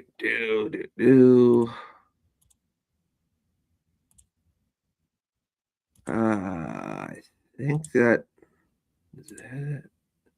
Yeah, okay, so that's that's the end of that for the hockey jersey concepts for today. So on the next thing that I would like to talk about, this is more of kind of a fun, interesting thing to talk about. Then we'll get onto something a little more serious, and I'll break things up. Is there are 2 teams in the Big Ten that have a combined 27 national championships in hockey. So before I reveal it, Hefty Duck, would you like to take a guess on who you think those 2 Big Ten teams are that have a combined 27 national championships in hockey? Well, I can tell you one team it's not, because we pick on them all the time and we're talk more shit about them. It's Ohio State. I know it's not Ohio State for sure. No. I mean, there's a lot of fanfare on Michigan. So, I mean, they do pretty damn well. We know, I mean, there's been plenty of guys that come into the NHL from there, but Boston University is really good usually. They're not really in the Big Ten, are they? No, they're hockey. Not. No, it's the NCAA. They're college hockey, but they're not Big Ten. Right on. Yeah, I'm gonna have to go with Michigan and Minnesota. Oh, okay. That's a good guess. That's a good guess because you got one of them right. I'll tell you which one I'll put it up on the screen and then you can see what one you got Wrong. Michigan is good at hockey. They've won 9 national championships, but they do not have, they're not on this list. So here it is. The 2 Big Ten schools that have a combined 27 national championships in hockey are Minnesota and Wisconsin. Damn.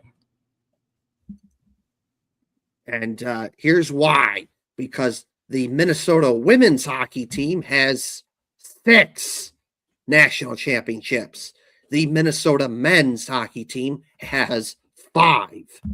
The Wisconsin women's hockey team has 9. And they just won another one this season.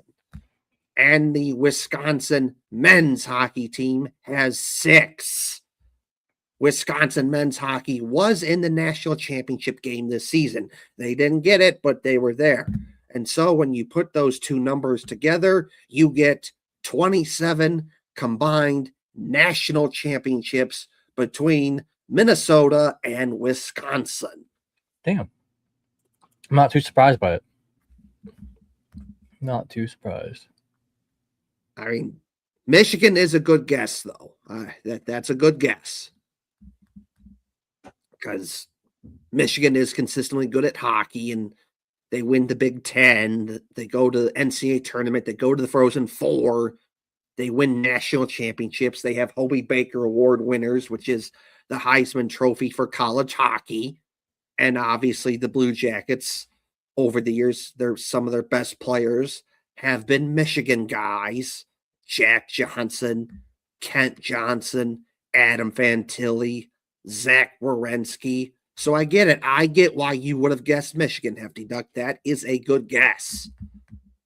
But the correct answer to the question of the 2 teams in the Big Ten that have a combined 27 national championships in hockey is Minnesota and Wisconsin. Nice. Which, again, is not surprising because Minnesota and Wisconsin historically are good at hockey. They are the teams that are consistently good at hockey. You know, Cole Caulfield, he's a Wisconsin guy. He played at Wisconsin.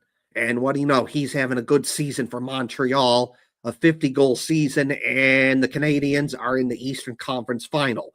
Big reason for that is, well, Cole Caulfield. He's playing really good this season. Brock Faber, stud defenseman for the Minnesota Wild. Also part of the USA Olympic hockey team that won the gold medal. Where did Brock Faber go to school? Well, he went to Minnesota. So it's not surprising that, you know, they produce good hockey players and they're good at hockey consistently.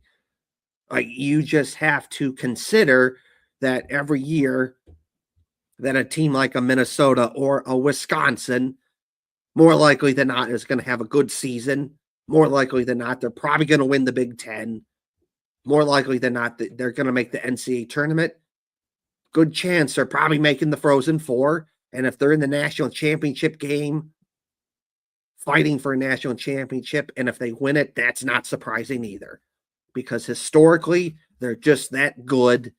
Minnesota and Wisconsin are just some of the big names in college hockey that you kind of wish Ohio State was, but they're not because they really don't care about hockey. They're just a football school.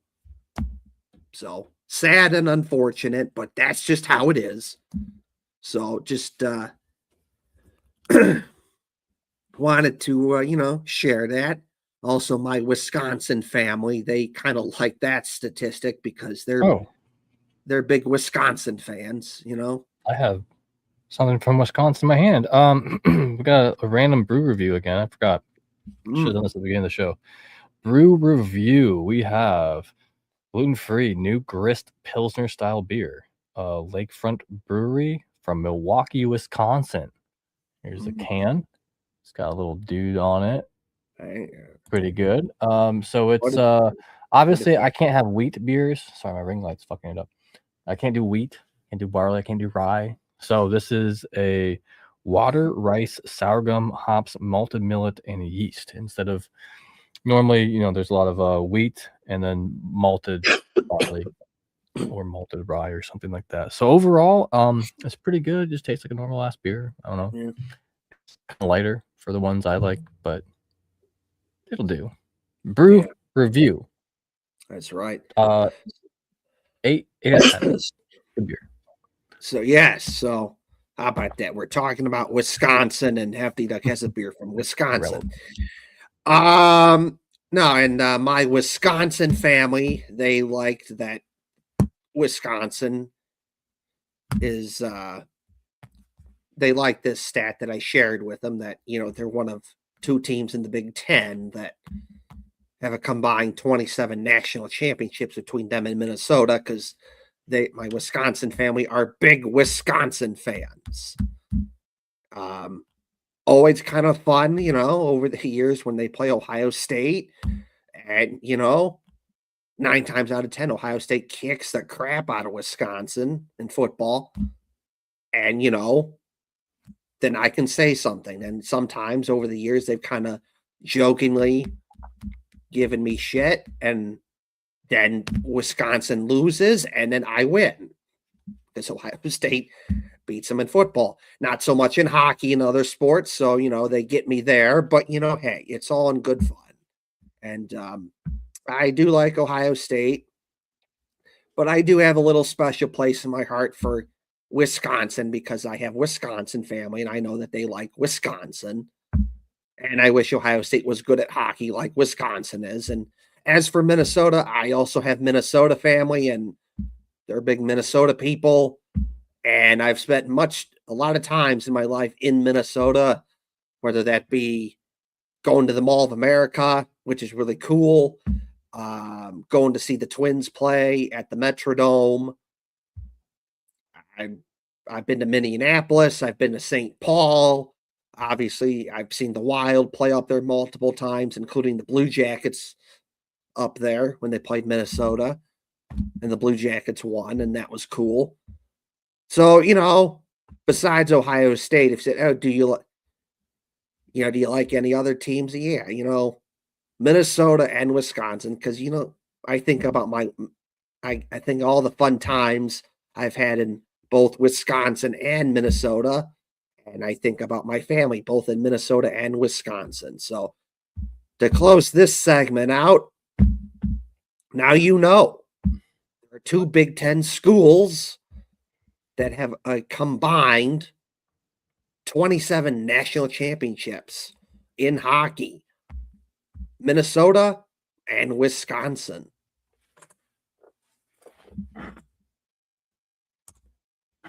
All right. Oh, yeah. On to a more serious thing. Have to talk about this because this happened within the last week. Bill Davidge, Blue Jackets legend, a very important part of the Blue Jackets organization, is that for 20 years, he worked for the Blue Jackets in some way, shape, or form. Whether that be a radio guy, TV guy, pregame and postgame show guy, team ambassador. He was Mr. Blue Jacket. He is what you want. He loved the Blue Jackets. He made Blue Jackets games very enjoyable, very fun to watch. And it was just awesome. A very smart guy, brilliant hockey guy. And when the Blue Jackets did something good, he would let you know. When the Blue Jackets scored a goal, he would let you know. And like, he really got excited. He really got into it, like Jeff Rimmer did when he did Blue Jackets games. And it was just awesome. And to this day, my favorite TV announcers that the Blue Jackets had is that during the 2013-2014 season, Bill Davidge, it was Jeff Rimmer, Bill Davidge, and Jody Shelley.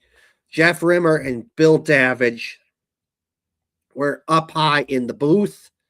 Jody Shelley was down low by the glass, and they could give each other different perspectives. Jody Shelley could see, hey, this is what I'm seeing down low by the glass. That looked like a goal to me from here. Oh, this is what the players are saying here. They're mouthing off or this or that. The ref said this. And then up high, Jeff Rimmer and Bill Davidge could see, oh, well, this is what we're seeing from up high. And, it was just overall just an awesome TV broadcast that the Blue Jackets had that season. And then after that, Bill Davidge essentially became like the pregame and postgame show guy with Brian Giesenslaw until after the 2018-2019 season. He retired because he had some health issues with cancer, melanoma, and to my knowledge, he did beat that cancer, but then eventually he unfortunately died last week. And he's going to be missed very much because he was Mr. Blue Jacket. He loved the Blue Jackets, an awesome advocate for the Blue Jackets, always out there in the community, showing support for the Blue Jackets, doing events. He'd show up at different like hockey events and hockey practices and hockey games. He, if someone in the Columbus media needed someone to talk to about the Blue Jackets, Bill Davidge was there. He was just that guy. And heck, even Bill Davidge was just a good Ohio sports advocate, because you'd see him at like, oh, he's at an Ohio State game. He's at a Reds game. Obviously, Blue Jackets. He was just that good. And later on in the show, I'm going to show a video of him doing a little post-game coverage after the Blue Jackets knocked out the Lightning in the 2019 Stanley Cup playoffs. And when I show you that video, you will see what I mean by he's Mr. Blue Jacket, because it really meant a lot to him that the Blue Jackets knocked out the Lightning in the playoffs. And he showed an attitude, a feeling that every Blue Jackets fan on that day. So Bill Davidge, you're going to be missed, man. Thank you for everything. You were Mr. Blue Jacket, and you were an outstanding advocate for the Blue Jackets, always showing support for the Blue Jackets. Yeah, rest in peace to Bill Davidge.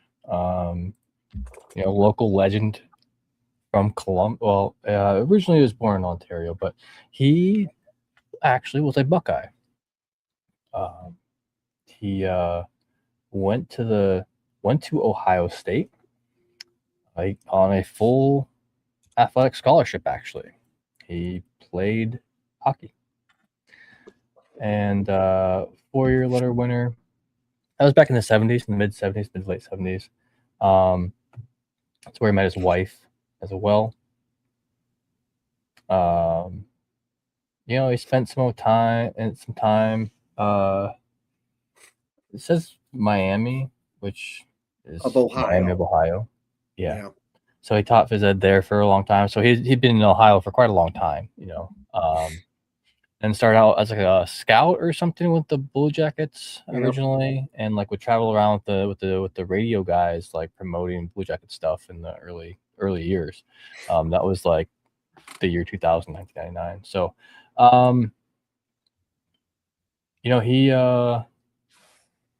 he was hanging out with the radio guys a lot and doing that a lot, and then ended up getting on that broadcast, I think.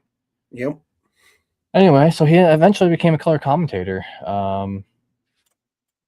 for next to Jeff Rimmer, longtime announcer, retired right before last season, and he had that for like 5 seasons. Did intermissions and post game stuff on Fox Sports Ohio, and Yeah, it's all around Mr. Blue Jacket, all around promoter for the Blue Jackets, radio personality, TV broadcaster, and people say that he was relentlessly upbeat.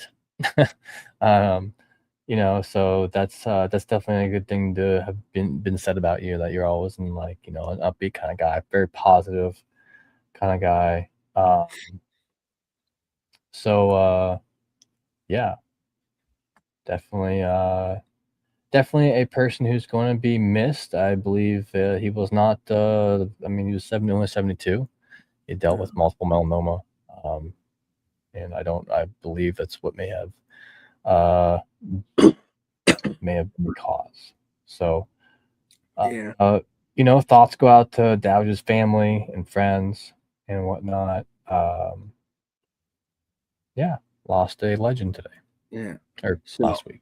Whatever. So I'm going to play this clip. Of course, I remember seeing this clip back in 2019 when the Blue Jackets knocked out the Lightning. And I think that's when you think Bill Davidge, this is one of the clips that you think about. And then when the news came out, he unfortunately died. I thought about this clip immediately, and I thought, I hope that's out there on Twitter somewhere, or like YouTube or something, because I want to watch that again. Because what you see in this video is Bill Davidge describing the feeling that I do believe that every Blue Jackets fan had on the day when the Blue Jackets knocked out the Lightning. It was just pure excitement, joy, and just shocked, but in a good way, like, wow, the Blue Jackets really beat the Lightning. This is awesome.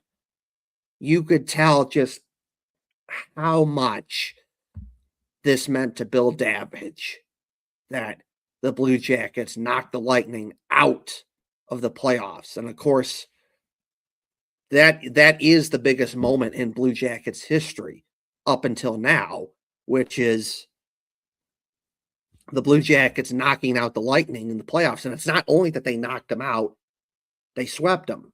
And it's not only that they swept them, they smoked them, destroyed them.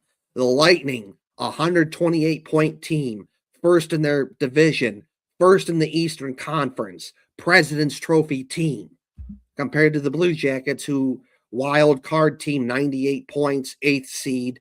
They just got in on the second to last day of the season. And I remember that day. I had to fly down to Florida to help my grandma and grandpa pack their stuff because they were selling their condo down in Florida. And then they got on a plane to fly back home to Illinois. My dad and I had to pack up all their stuff in a car and just drive their stuff back up to Illinois. Because there was just no way that they were getting that on the plane. It was just no way. So my dad and I get in a car and we drive up to Illinois, and we stopped in Georgia for the night. And the Blue Jackets they're on the second to their last game of the season, where they needed, all they had to do, win one game and you're in. That's it. And that's exactly what the Blue Jackets did that day. The Blue Jackets beat the Rangers in a shootout and punched their ticket to the playoffs. And I remember that day being so excited and just like, yeah, let's go. And of course, it's kind of late at night, so I was in a hotel room, so I kind of had to keep quiet. Otherwise, because normally I would have been hooting and hollering and screaming and just excitement, but I had to keep it down. But it's like, yes. And just the Blue Jackets made the playoffs. And then you get the playoffs, like, oh, you get the Tampa Bay Lightning, who, 128 points in President's Trophy, first in their division, first in their conference, and in the Eastern Conference. And to think, oh, the Blue Jackets don't have a chance. They're going to get smoked. Everyone's picking the Lightning, but that didn't happen. The Blue Jackets were the one that did the smoking. They smoked the Lightning. It was just an awesome feeling of, wow, did the Blue Jackets really do that? So I think I've done enough explaining here, and we're going to play this clip.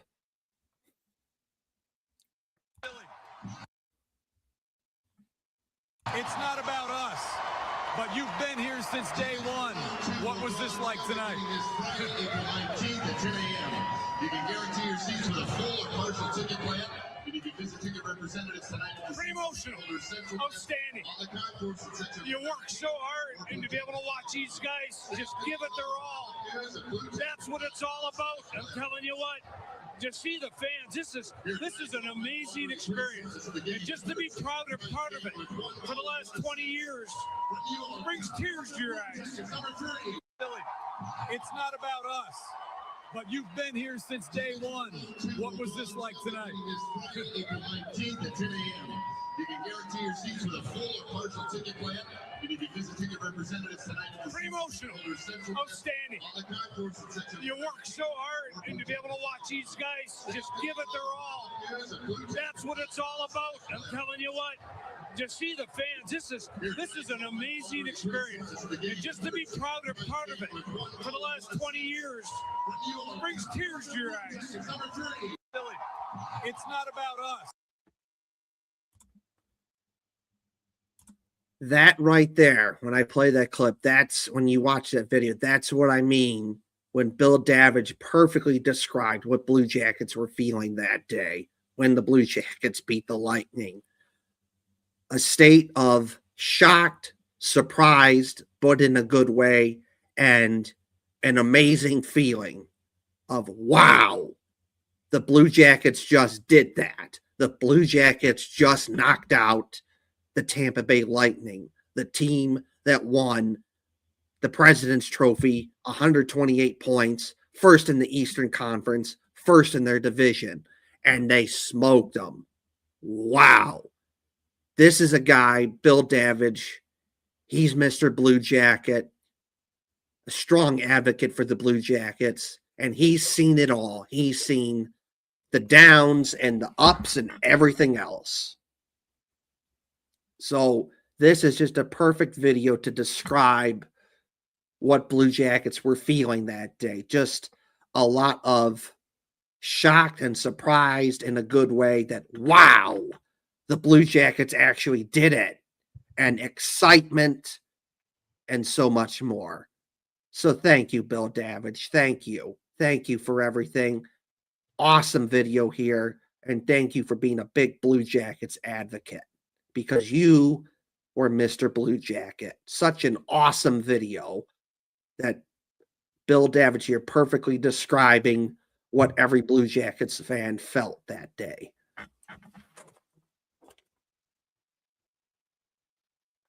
Yeah, that was a pretty crazy day. I was there, so I had not watched the broadcast, but yeah. Oh, what a legend.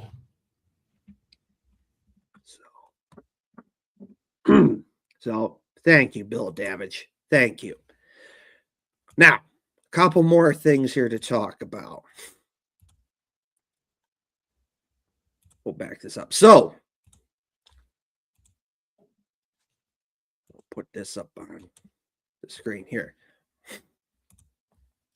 Ohio State football did something that every Ohio State fan, including me, has been asking Ohio State to do for years, which is put the gray sleeves back on the jerseys, because without the gray sleeves, especially on the red jersey, it looked god awful. It was way too much red. Red jersey, white numbers, gray sleeve with gray helmet, gray pants has been a historic and iconic look that Ohio State has had for years. You look at all the good moments that Ohio State has had over the years, where they won the Big Ten, they won a big bowl game, they beat Michigan, they won a national championship. there's a good chance that Ohio State was wearing this type style of jersey. And for whatever reason, Ohio State made the really stupid decision to take away the gray sleeves. And then it was just a red abomination of an ugly jersey that was way too much red. And most Ohio State fans, including me, hated it. Awful. And a common theme that you would see is like on social media, you'd see a comment of like, hey, Ohio State, please bring back the gray sleeves. And you would see that comment again and again and again and again. And I was one of those people saying, Ohio State, come on now. Bring back the gray sleeves. And then they did. And now everyone is saying, oh my God, this is awesome. Gray sleeves. Ohio State did it. They brought back the gray sleeves. Thank you, Ohio State. Now, why am I bringing this up? I'll tell you why.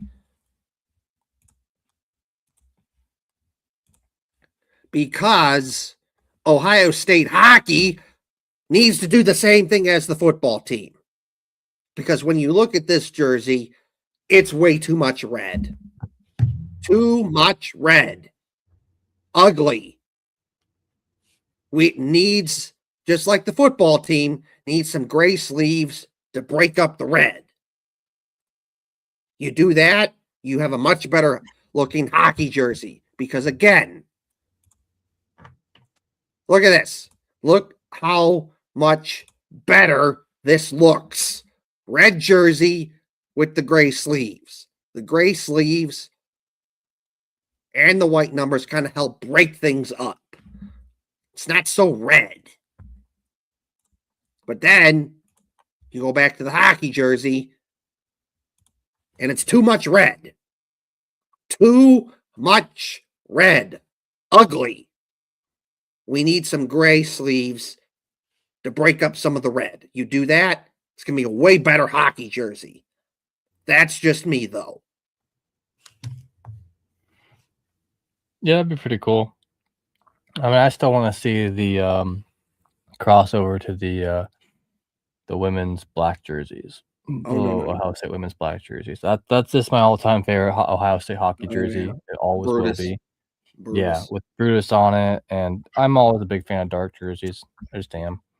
But yeah, in this particular case, it'd be cool just to have it break it up a bit more than just those stripes around the elbows. It'd be something small, just something small to, make it new.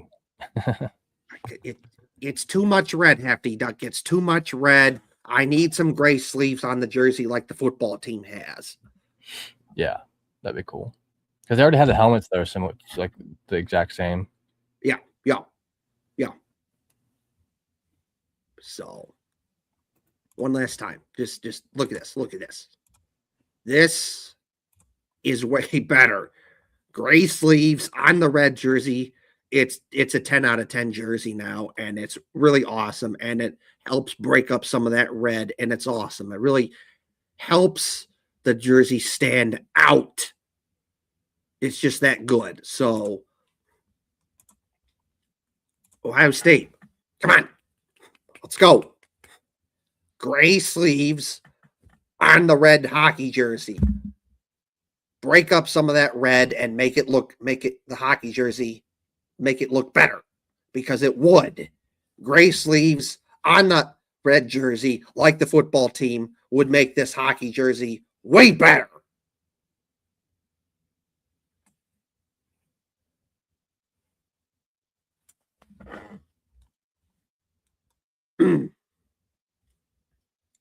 And also Notre Dame, good looking hockey jerseys here. I like that kind of old school looking hockey jersey, kind of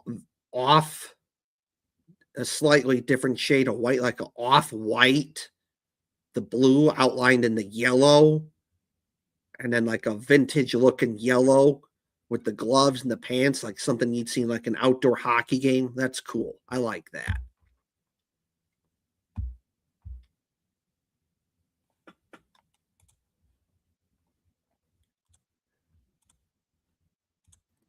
So, anything to say here, Hefty Duck? Nope. Okay. One of the last couple things I'd like to share today is we have this website called True Color. Why I like this website is because it's like, name a sports team and they probably have it. It tells you what kind of color that specific team uses, and then it gives you a color code, and then you can use that for like designs and stuff on like your phone or your iPad or your computer or something. So for example, let's just say, you want to, we'll go college. So let's just say, oh, I want Ohio State. And you go, what kind of red does Ohio State use? You go, oh, it's a scarlet. And then it tells you what the name of the color is. And then this right here is the color code that you punch into your computer or iPad or whatnot. And it will give you that exact color.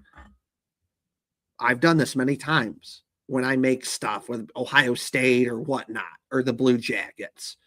Okay, sticking with the Big Ten. All right, what about Minnesota? You say, what kind of colors did Minnesota use? Well, it tells you it's a very specific shade of a dark red, like a maroon. And then it'll tell you the color code to punch in. What kind of yellow do they use? It's a very specific kind of gold. And it'll tell you what it is in the color code to punch into the computer or iPad. You go, okay, what about, Michigan? Okay, what kind of yellow does Michigan use? And it tells you what kind of yellow they use. What kind of blue does Michigan use? And it tells you, which is cool. Stay in the Big Ten. You go, what about Wisconsin? And say, what kind of red do they use? And it tells you, there's the color code, that's the color, what kind of white, what kind of black they use. Pretty cool. But wait, there's more. There's not just college, we have professional. So, it's baseball season, so we'll go baseball. So first, we'll go with the American League, and we'll go, okay, let's see here. What about this? Oh, yeah, maybe we'll back this up. We'll go. And okay, the American League, and let's see here. What about the Guardians? What if you wanted to know what kind of colors that the Guardians use? And here you go. It tells you the very specific kind of blue, dark blue that they use, with the very specific red that they use, and the white and the gray. And then it gives you the color codes and you punch it in.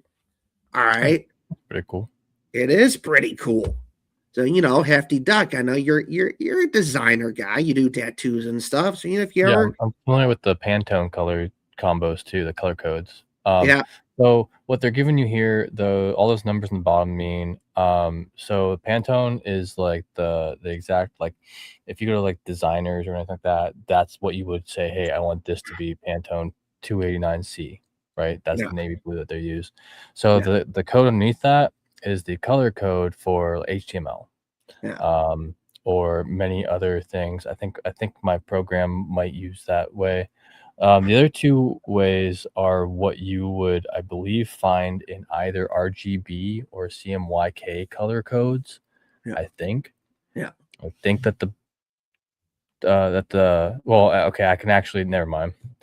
It's literally giving you the R12, G35, B54. So that's the RGB. Like that's like the numbers you would put in to get that exact color. And then so CMYK RGB is usually like digital. CMYK is usually things for print.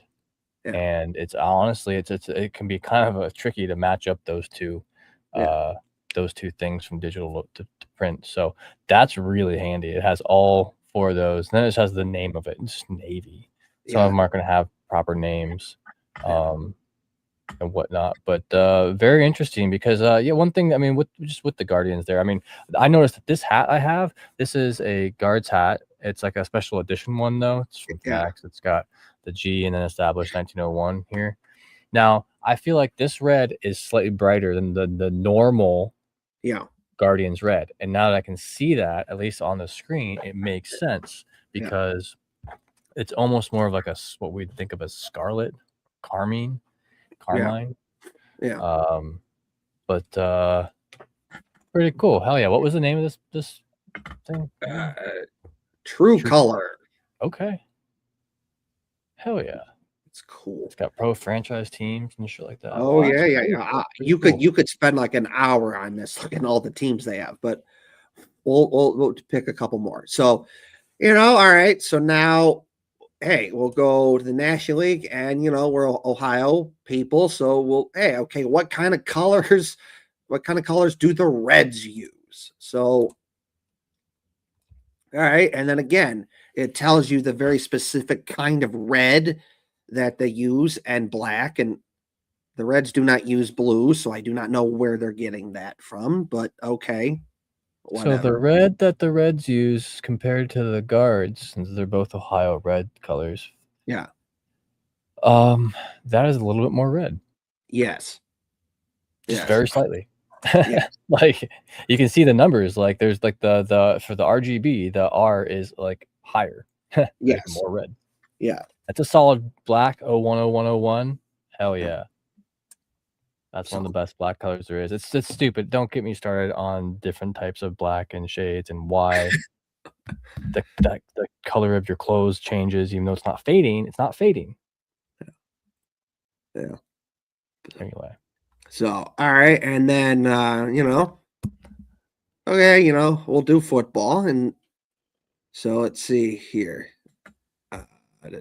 What shit color brown are the Browns? Let's find out. Let's find out what kind of brown the Browns use. Let's find out. The only team I watch.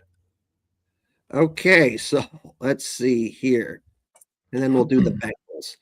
So the Browns, what kind of brown do the Browns use? Let's find out. So there you go. Oh, okay. There is the two. I wonder because, like, I swear through the last few years, that medium brown was their normal one, and I swear in the last, like, it said, I think it changed to that. That's a darker brown than there was before. Yeah. Where's the tan from? Ew. I Is that one of the logos? Maybe. Like, I don't know. The dog logo or something. Yeah. God, there's not a single color up there I like. and I don't like. I guess I watched them. Yeah. Huh. That kind of looks okay. like. So look at the orange real quick. Let's compare the Browns and the Bengals orange. Let's remember this. So it's Pantone 2028C. Yeah. Okay. So. All right. That kind of looks like poop brown, and I'm not very fond of that. That is poop brown. I'm not going to say that on there. Never mind. Okay, I'm going to say that on there. Like you look, and it's I'll say this. You look at the brown jersey that the Browns currently wear, and I feel like this color does not match that brown, but that's just me. No, it doesn't. It's the medium brown. That looks like poop brown after you ate an entire package of Oreos the night before. Yeah. All right. Enough poop talk. Okay, so now let's go to the Bengals. What kind of colors do the Bengals use according to this? Okay, so they just use the stereotypical regular black, but the orange is a different orange. It's slightly less red. The Browns have like a slightly more red orange. Yeah. Interesting. So there's that. Huh. Interesting. also they have this for every team too, but you can basically go through every part of their existence and it'll tell you what kind of color they used. Although I see the Browns have 1999 through present. I wonder what happened around that era. Crazy. Yeah. You can go see their colors if you want to look at the Ravens. Right.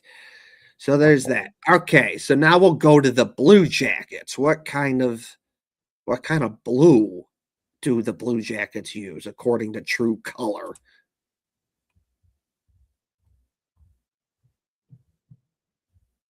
So, okay, so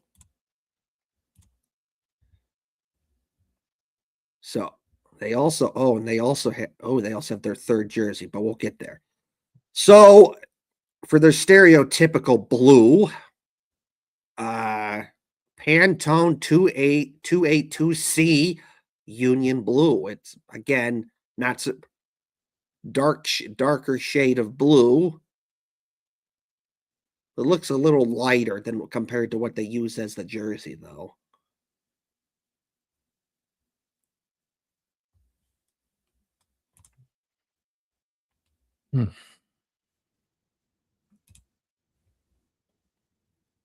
That's a very scarlet red too.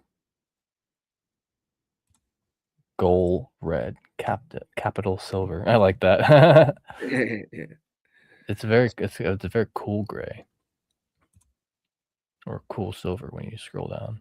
Yeah, I will. I will scroll down. So,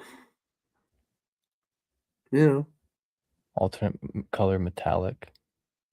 For the I can't show that it's shiny here, but yeah, for the third jersey. Look back at the other years now. What is the okay? Well, electric green. Oh God, because that's no. That's no. I love these things, but holy shit. I know that's bad. Let's see here. Okay, so here we go. We have alternate. So again, so there we go. Third jersey. So if you ever wondered what kind of light blue the Blue Jackets use for the third jersey, here you go. Here you go. Steel blue, and it's Pantone 647C. What's the cream? I'm curious. I'm about to use this for work all the time. It's gonna be stupid as fuck. Like I know the Pantone colors. I know how all the things work. I guess I didn't realize there was a way I could look it up. Whenever I make art for like whatever stuff, like I've kind of made Blue Jackets like art stuff. I just guess I'm close. Yeah. I know I'm close because you can just look at it and see it's close, but you don't know like the exact. Yeah. Steel blue. So I would say that this shade of blue is a little bit darker compared to what they see on the jersey. Well, I think it's because it's right next to the dark color. Yeah. Scroll down a little bit yet. Okay. I know you want to see the vintage white, the creams. Here we go. Okay. That looks so crazy, like right next to like the stark white background. Yeah. Interesting. It looks darker. Both that and the other blue look darker when they're like here. Maybe it's just through the broadcast somehow, or on my I know I have some sort of true tone thing on my monitor here, but interesting. There you go. It's a nice gray. That's the vintage white, the cream that they use for the third jersey. I'm surprised there's so much. It's got so much green in it. It's not. Yeah. Anyway. So there you go. So there's that. Let's see here. If it, reverse retro.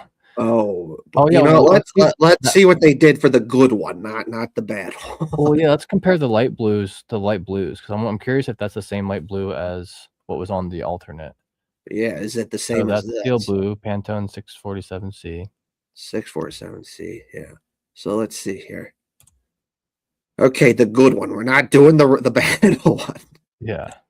Black, steel blue. Oh, it is. It is. Doesn't look like it looks lighter because it's next to the black on the uniform. Yeah. It looks like baby blue almost. Yeah. Crazy. Huh. Let's see. Do they Very use the same shade of dark blue? Let's find out. Let's find out. They They do. do. Yeah. Huh. So they just literally just added black because I think the red, everything else was the same too. Huh. Yeah. Interesting. Yes. Let's see here. Any difference in the colors for? Let's see here. Do they have? What if they have the for the outdoor game? Do they have that? Commemorative mark, probably 25th 25th anniversary. anniversary. Well, I don't think they have the they don't have the outdoor game. First retros. They don't have the outdoor game. It's probably though the dark Probably blues. the same. It's probably the same, but it looked the dark blue because I'm wearing the outdoor game jersey. It is a little darker compared to what the Blue Jackets normally wear. The silver is the same. Yeah. But isn't that interesting? Very interesting. Cool. Well, I'm running out of time here. Yeah, but I'll be Hefty backing Duck, up how about later. that? I showed you something you didn't know about. Now you're going to use it Yeah. for when you're designing stuff I'm for your work. probably going to get lost in that for probably way too long. I'm telling you, you could do that. You could spend like an hour just on that, just looking at all the teams they have there. I wonder what color this team uses. And you look it up. Like I did that. I've done that for like a lot of teams. I wonder what the Blue Jackets use as well as like tattooing. So like I'm always like mixing up colors, and yeah, it's just when you know what the original color is, trying to match that makes it that much easier. Yeah. Huh. Because like I want to go compare the colors to the stinger tattoo I did now. I'll do it later. I'll do it myself at some point, but they do have like the mascot colors for Stinger on there too, and a bunch of other stuff. Yeah, that was the electric green, I'm pretty sure. Yeah, so you could do that, but no, that is when I'm designing stuff like, okay, what's like the red that Ohio State uses, or what's the red that the Reds use, or the orange that like the Bengals use, or what's the certain type of blue that the Blue Jackets use. Or like what's the third jersey blue that the Blue Jackets use, and then you look it up and you punch in the code. It's like, wow, that's the same exact colors they use, and it looks really good. So, just had to share that because I like using that website. Yeah, it's pretty cool. Anyways,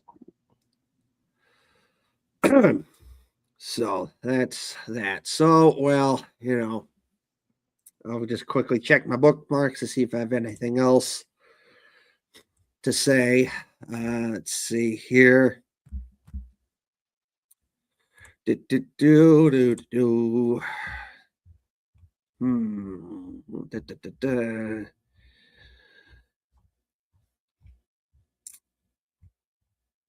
know what?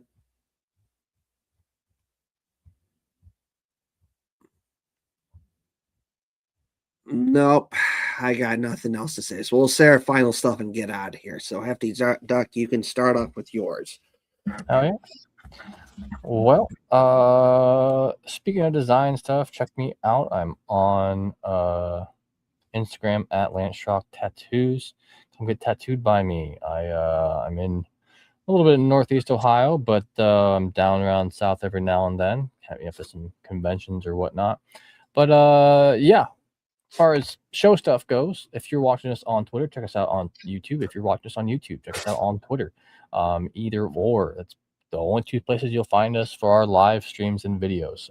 If you would like to listen to us, check us out on Spotify, Google, Apple, wherever you can find podcasts. We are there.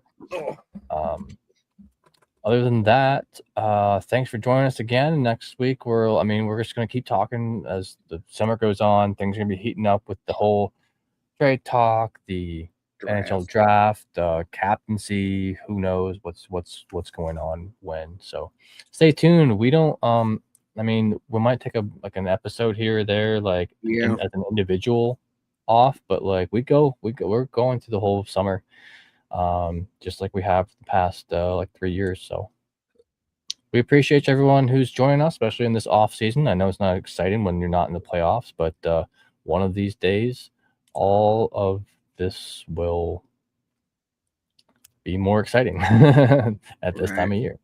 And knock on wood. That's right. Okay, so like Hefty Duck said, he's a tattoo guy. He should go get a tattoo from Hefty Duck at Shatterproof Tattoos in New Philadelphia, Ohio. So, go get a tattoo from Hefty Duck in New Philadelphia, Ohio. Check it out. Come hit it up. But anyways, well, for me, as always, I'm going to take it back just for a sec. Don't forget to like, share, and subscribe to the YouTube channel. Please like, share, and subscribe to the YouTube channel. That'd be greatly appreciated. Please tell your family. Please tell your friends. Like, share, and subscribe to the YouTube channel. Okay, now we'll do this. As always, I got to give an awesome shout out to my awesome Uncle Doc. What a guy. Love seeing you at family get-togethers and parties and birthday parties and holidays like Christmas and Thanksgiving and Easter and so much more.